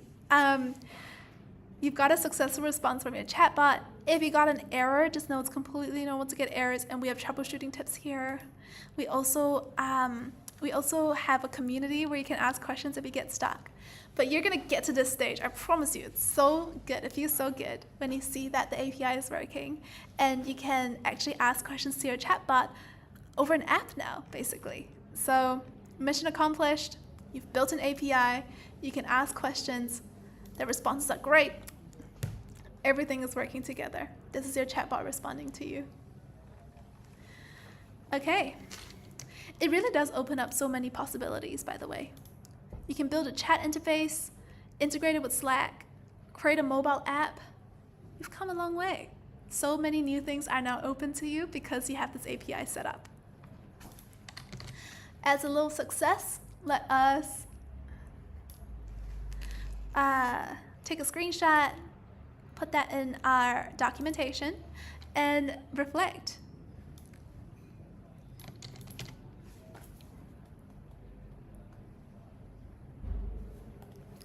We created a web API using Fast API and what were the other tools? We used Fast API and Unicorn as our web server. The API endpoint, Bedrock query,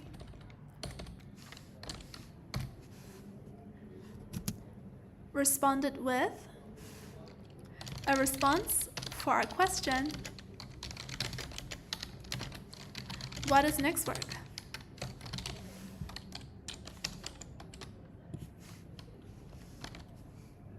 This is so cool. All done. Congratulations, you've just completed this project. And let us well, actually you have two options here. You can choose to wrap up the project here today because you've reached this milestone of creating an API that successfully gives you answers from your chatbot.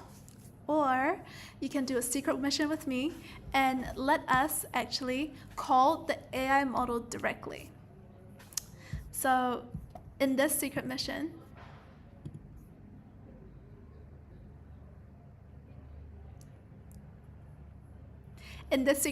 we're going to do a new endpoint to our API application that talks directly to the AI model.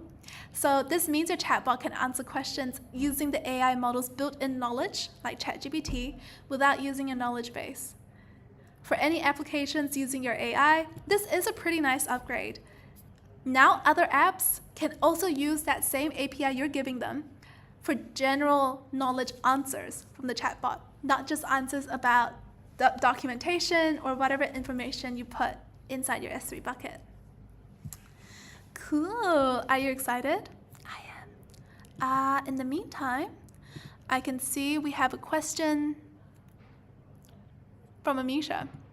How can we ask more questions to the Bedrock? Do we need to pass questions in the command? You pass questions now through the query in the URL. So here I can say, what projects has the student done? So you can literally type your question directly into the URL here, like this, enter that.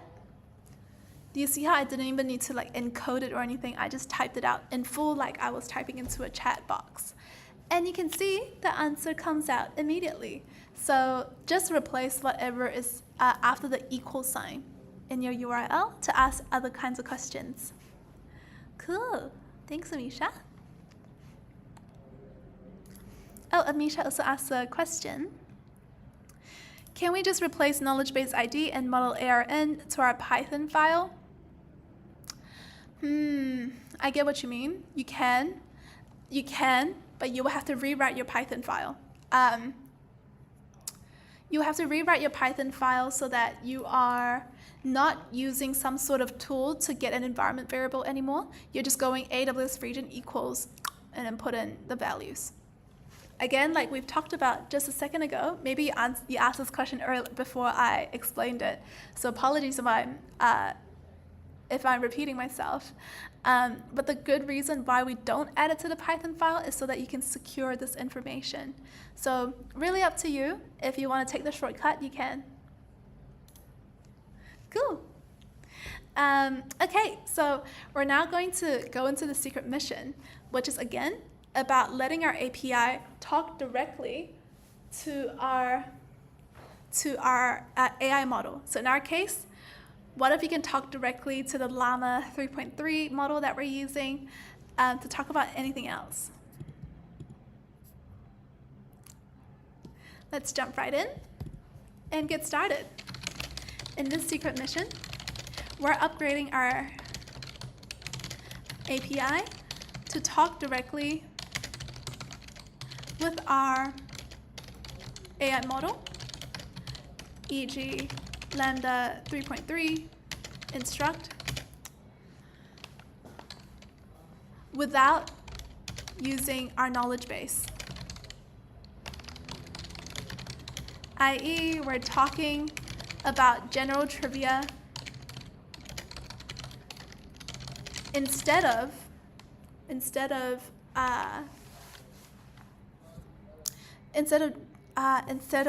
specific questions related about our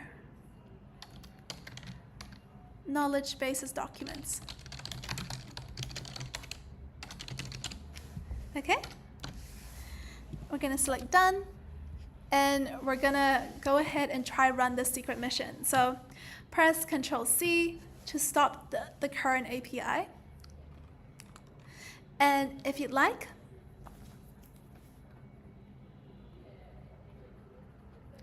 we're going to go into GitHub again, and this time open up the secret mission file. So let us open the secret mission file like this. And here we go. Let us do a little bit of a investigation into what's different here now. Can you tell the differences between our main Python file and this secret mission? So in our case, we've got new imports. That's true.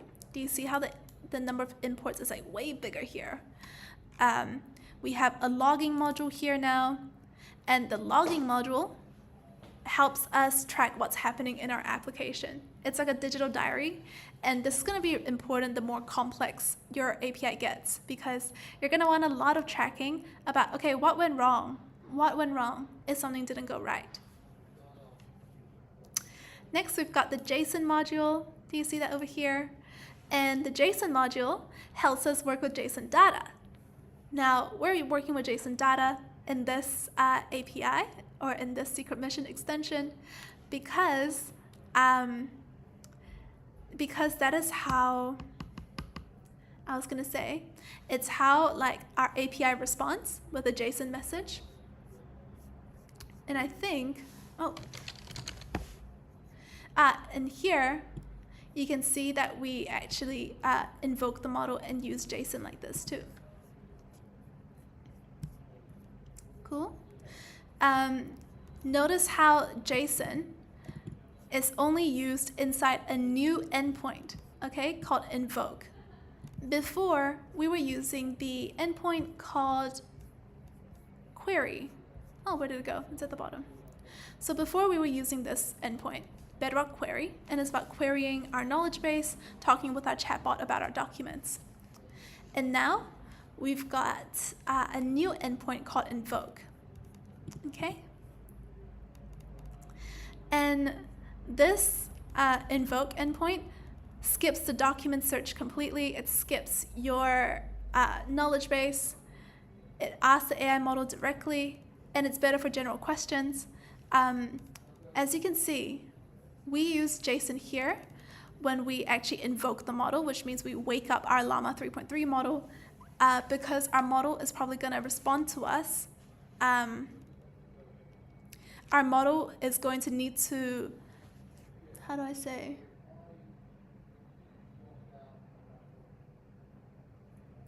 Okay, I got this. So our model is going to respond using JSON, and then we want to use the JSON package that we installed to actually process that response and then send that back to you in an easy to understand way.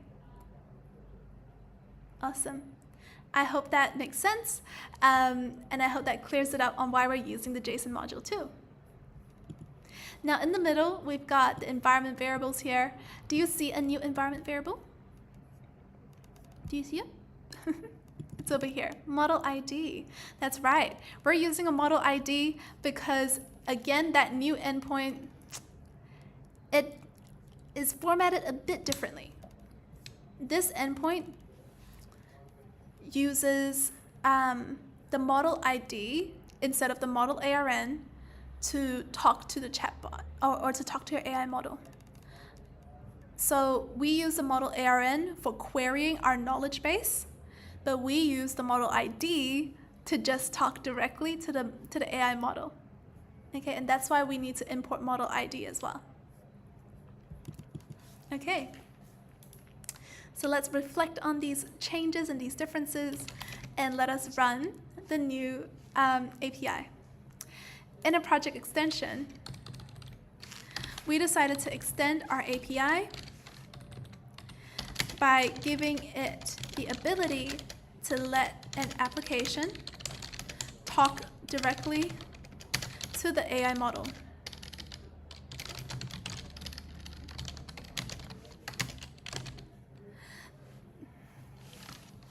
The differences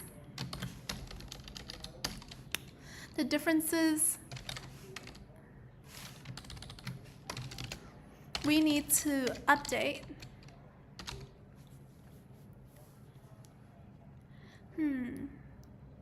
How should I phrase this? I like to say we need to update our API code by importing more modules.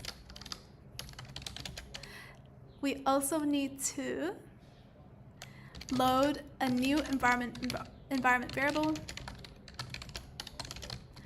and add a new endpoint definition. Cool.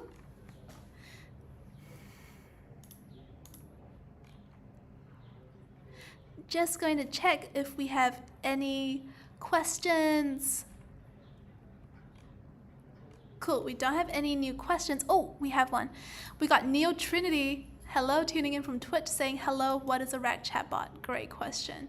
So a RAG chatbot is a chatbot that answers questions based on your personal documents that you upload and ask your chatbot to know. So in our case, we've uploaded 10 documents, and now our chatbot is gonna become an expert about those 10 documents, and it's gonna phase out the other kind of information it's learned before. Like, our AI model will no longer know general information like how to make coffee or like where so-and-so country. Like that kind of information and knowledge is gone, and our AI model only knows information that you gave it. So that's the RAG chatbot.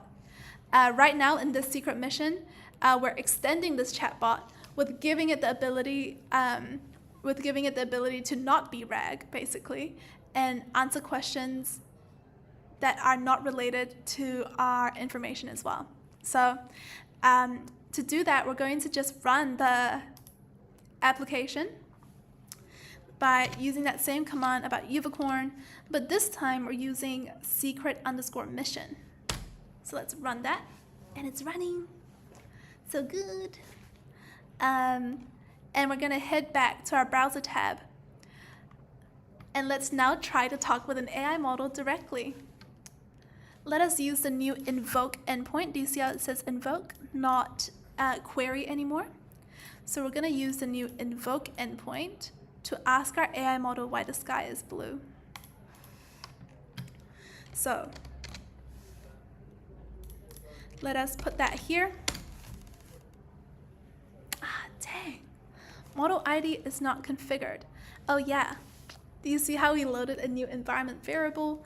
We need to actually put that environment variable inside our local environment in order to run this, in order to run our new version of the API. So let us again run the command for opening our environment file.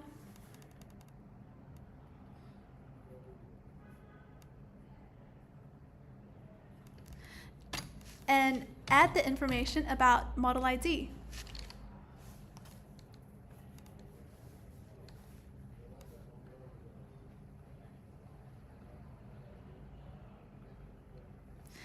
Now, model ID is a different variable, yes, but the T, okay, something to know, is that you actually already have model ID on this page hidden inside the model ARN. How a model ARN works is that it has a bunch of information about your service and your region, followed by the model ID. So you actually just have to copy this, paste that in here, and you've got your model ID. Cool? So with that done, let us save our file again. So let us go Control X to save our changes.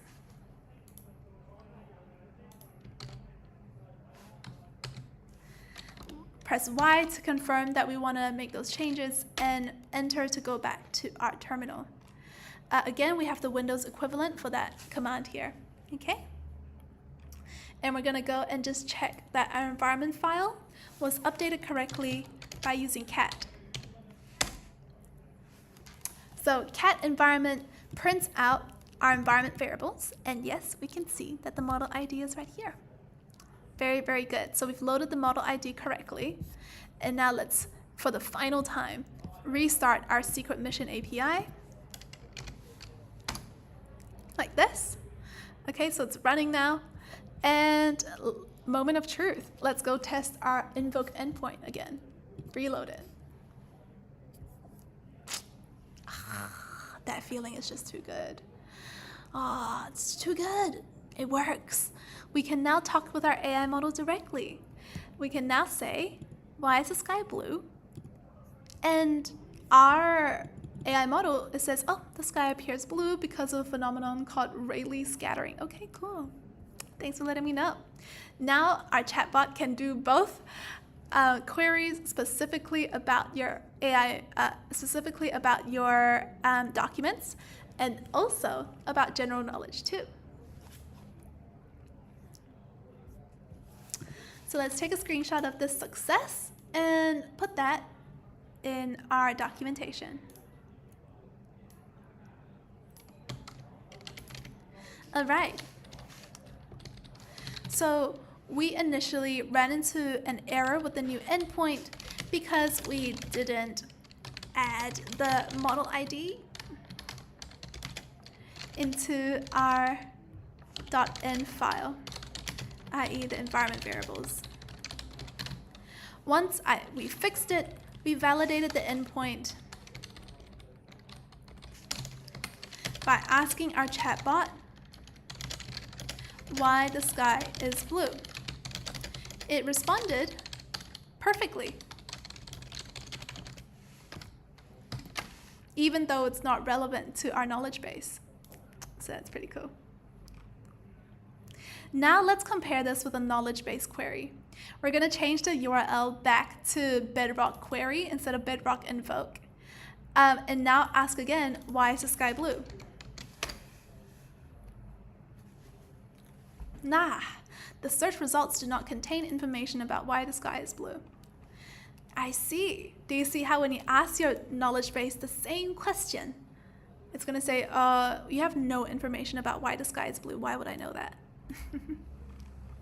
So as a cherry on top, imagine if you directly ask the AI model about knowledge that's in your knowledge base.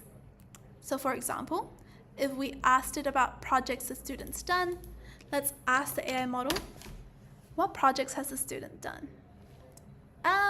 Your AI model is not going to know, because this endpoint, invoke, does not use your knowledge base to get any information. So it has no clue. It has no clue what projects the student's done. So as a recap, what is the difference between the two API endpoints? Invoke sends questions directly to the AI model. Query searches your knowledge base and then uses the AI model to generate an answer. So this gives your chatbot API two powerful ways to answer questions. Okay, using specialized knowledge from your documents or just using the model's general knowledge. Okay, and let's reflect on that in our documentation too. When we use Bedrock/query, the chatbot uses the knowledge base to respond with specialized knowledge. But when we use /bedrock/invoke, the chatbot responds with general knowledge from the AI model and does not use the knowledge base at all. Great. Look at you go. You've extended your API to call an AI model directly. So you now have a very, very versatile API that can answer questions using both your own documents and the general AI knowledge. ChatGPT better watch out. You've built something that's way too powerful. Super, super cool. All right, team. So that was so much fun. Thank you so much for sticking through and creating an API for our chatbot together. So as the final step, we're going to delete everything, and then we're going to check out our documentation. Let's start with deleting everything by deleting the knowledge base in Bedrock. Go back to Bedrock, visit your knowledge base, select your knowledge base. Okay, this is the knowledge base I used, and delete it, just like that. Type delete, and off it goes. Done. Next up, on the chopping block, we got our S3 bucket. This is the bucket that contains all of the documents that our chatbot is supposed to know. And we're going to say, hey, thank you for your service. And we're going to delete everything today. So we're going to select all of your objects and press delete. And let us type permanently delete in the text input field. Select delete objects. And that deletes everything inside. Now that everything's deleted, you can go back to your bucket, select it, and delete it. And now we're going to delete the entire bucket. Nice. So good. Bucket's gone now. Very good. Access key on the chopping block as well. Don't forget the access key is so important to delete because it contains basically a username and password to your AWS environment. So we definitely need to delete that. Head to your IAM console or your IAM tab. You might still be here. If you are here as well in your IAM tab, shout out to you. We're going to click done first. And then we're going to go and delete the access key you created. You're going to start by deactivating it. Paste that ID in here. Done. Deleted. Now the vector store. My goodness. If you remember this from previous projects or just a pro, the vector store is basically the database that stores all of the process data from your after you embed it. You know, that list of numbers, the magic list of numbers we talked about. So let's go and delete that vector store. Otherwise, it's going to sneakily rack up some charges for you. Now that vector store is inside a service called OpenSearch. And then we're going to go into a tab called Collections. And then we're going to select the knowledge base. I have 4 here because I've created a lot of knowledge bases. But if you only see one, just select that one. And we can go ahead and delete that. I think this is the right knowledge base related to our project. I can actually open the creation date to double check. Yep, it is today's date. Nice. So let's delete this one too. And press delete. Nice. Congratulations. You've deleted everything, and we can do our final reflection before we finish up. Services we used today were Amazon Bedrock for the knowledge base, Amazon S3 to store things, AWS IAM for the access key. What else did we use? Git for the API code. We also used a bunch of requirements, but I'm going to leave it there. And key concepts we learned to include, oh my gosh, so many learnings today. How APIs work, different API endpoints. We also learned about environment variables. That was huge. Importing and installing dependencies. Crazy, these key concepts are literally just from the last 2 steps alone. But we also learned how to import and install dependencies using the requirements text file.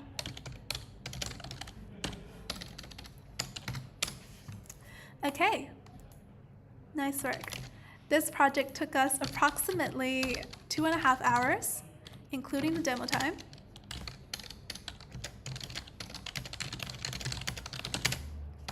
The most challenging part, I would say the most challenging part was troubleshooting, I would say. Troubleshooting. I would say troubleshooting errors.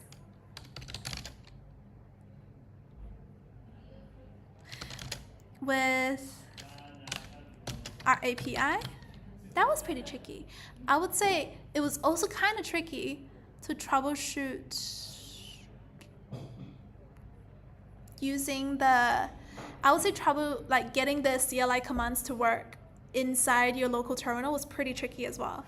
But that's all good.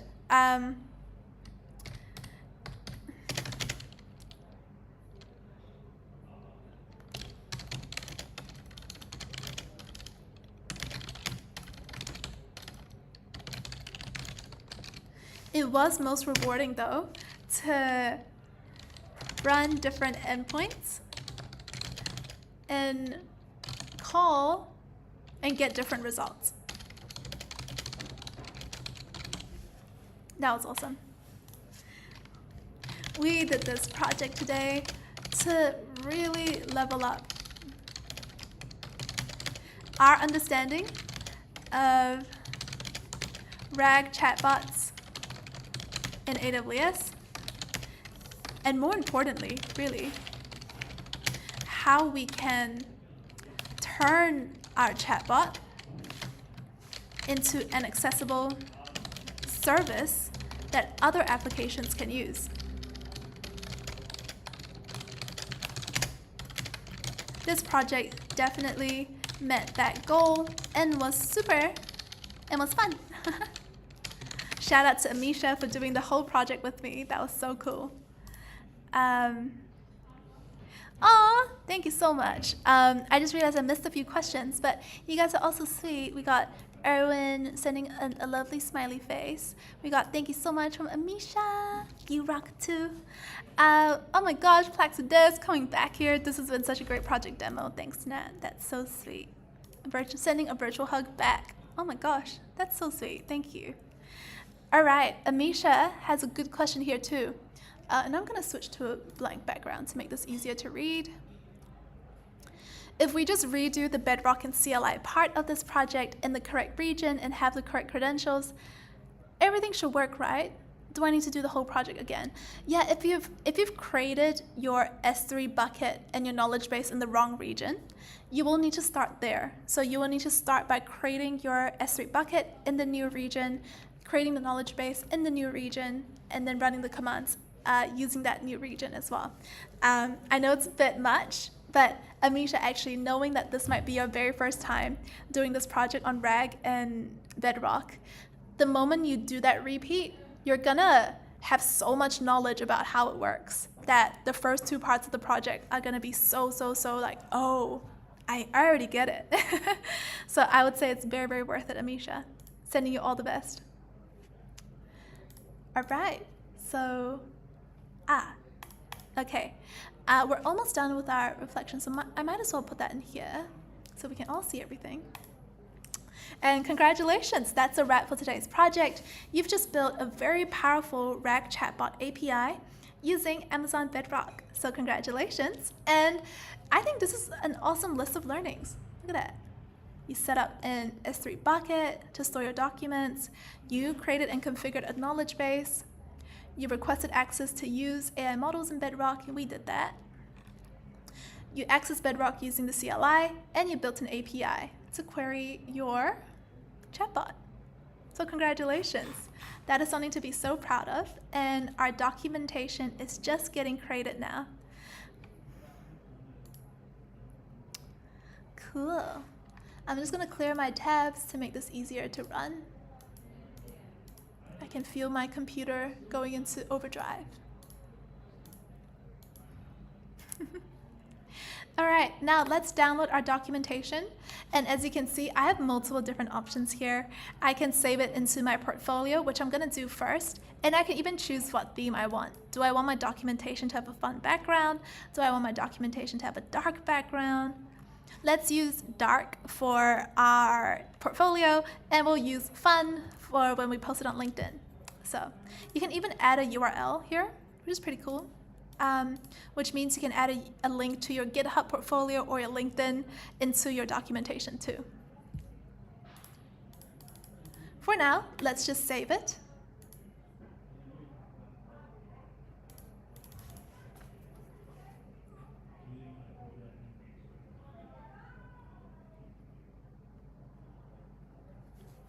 And you can even see the project in your portfolio straight away. So I'm gonna open it up here, and ta-da! This is your documentation inside your portfolio. Doesn't it look so nice? I think the dark background is really beautiful. And it works really well with the colors of our screenshots too. It really makes the screenshots pop, I think. Very nice. No, this looks awesome. Wow, we really did a lot in the last 2.5 hours, didn't we? That's incredible. And let's also save as a PDF the fun version so we can put that in our LinkedIn posts.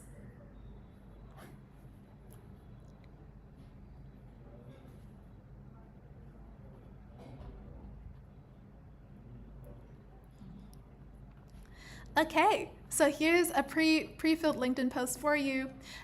You can download your PDF. You can use your downloaded PDF here. This one's in fun mode. And put that in your LinkedIn post. I just realized. Let's see.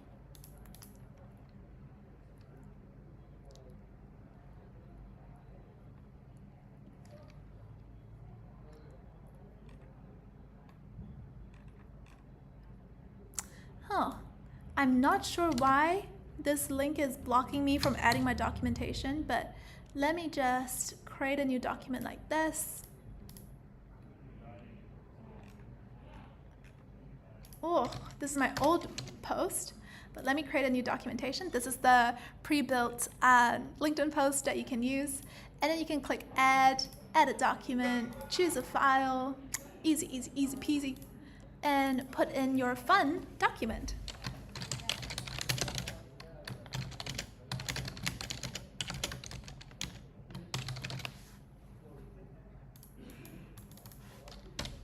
Okay, you can say this is your documentation for building an API for your own RAG chatbot, and then you can hit done, and ta-da, that attaches your PDF into your post. Here you go, it looks so good.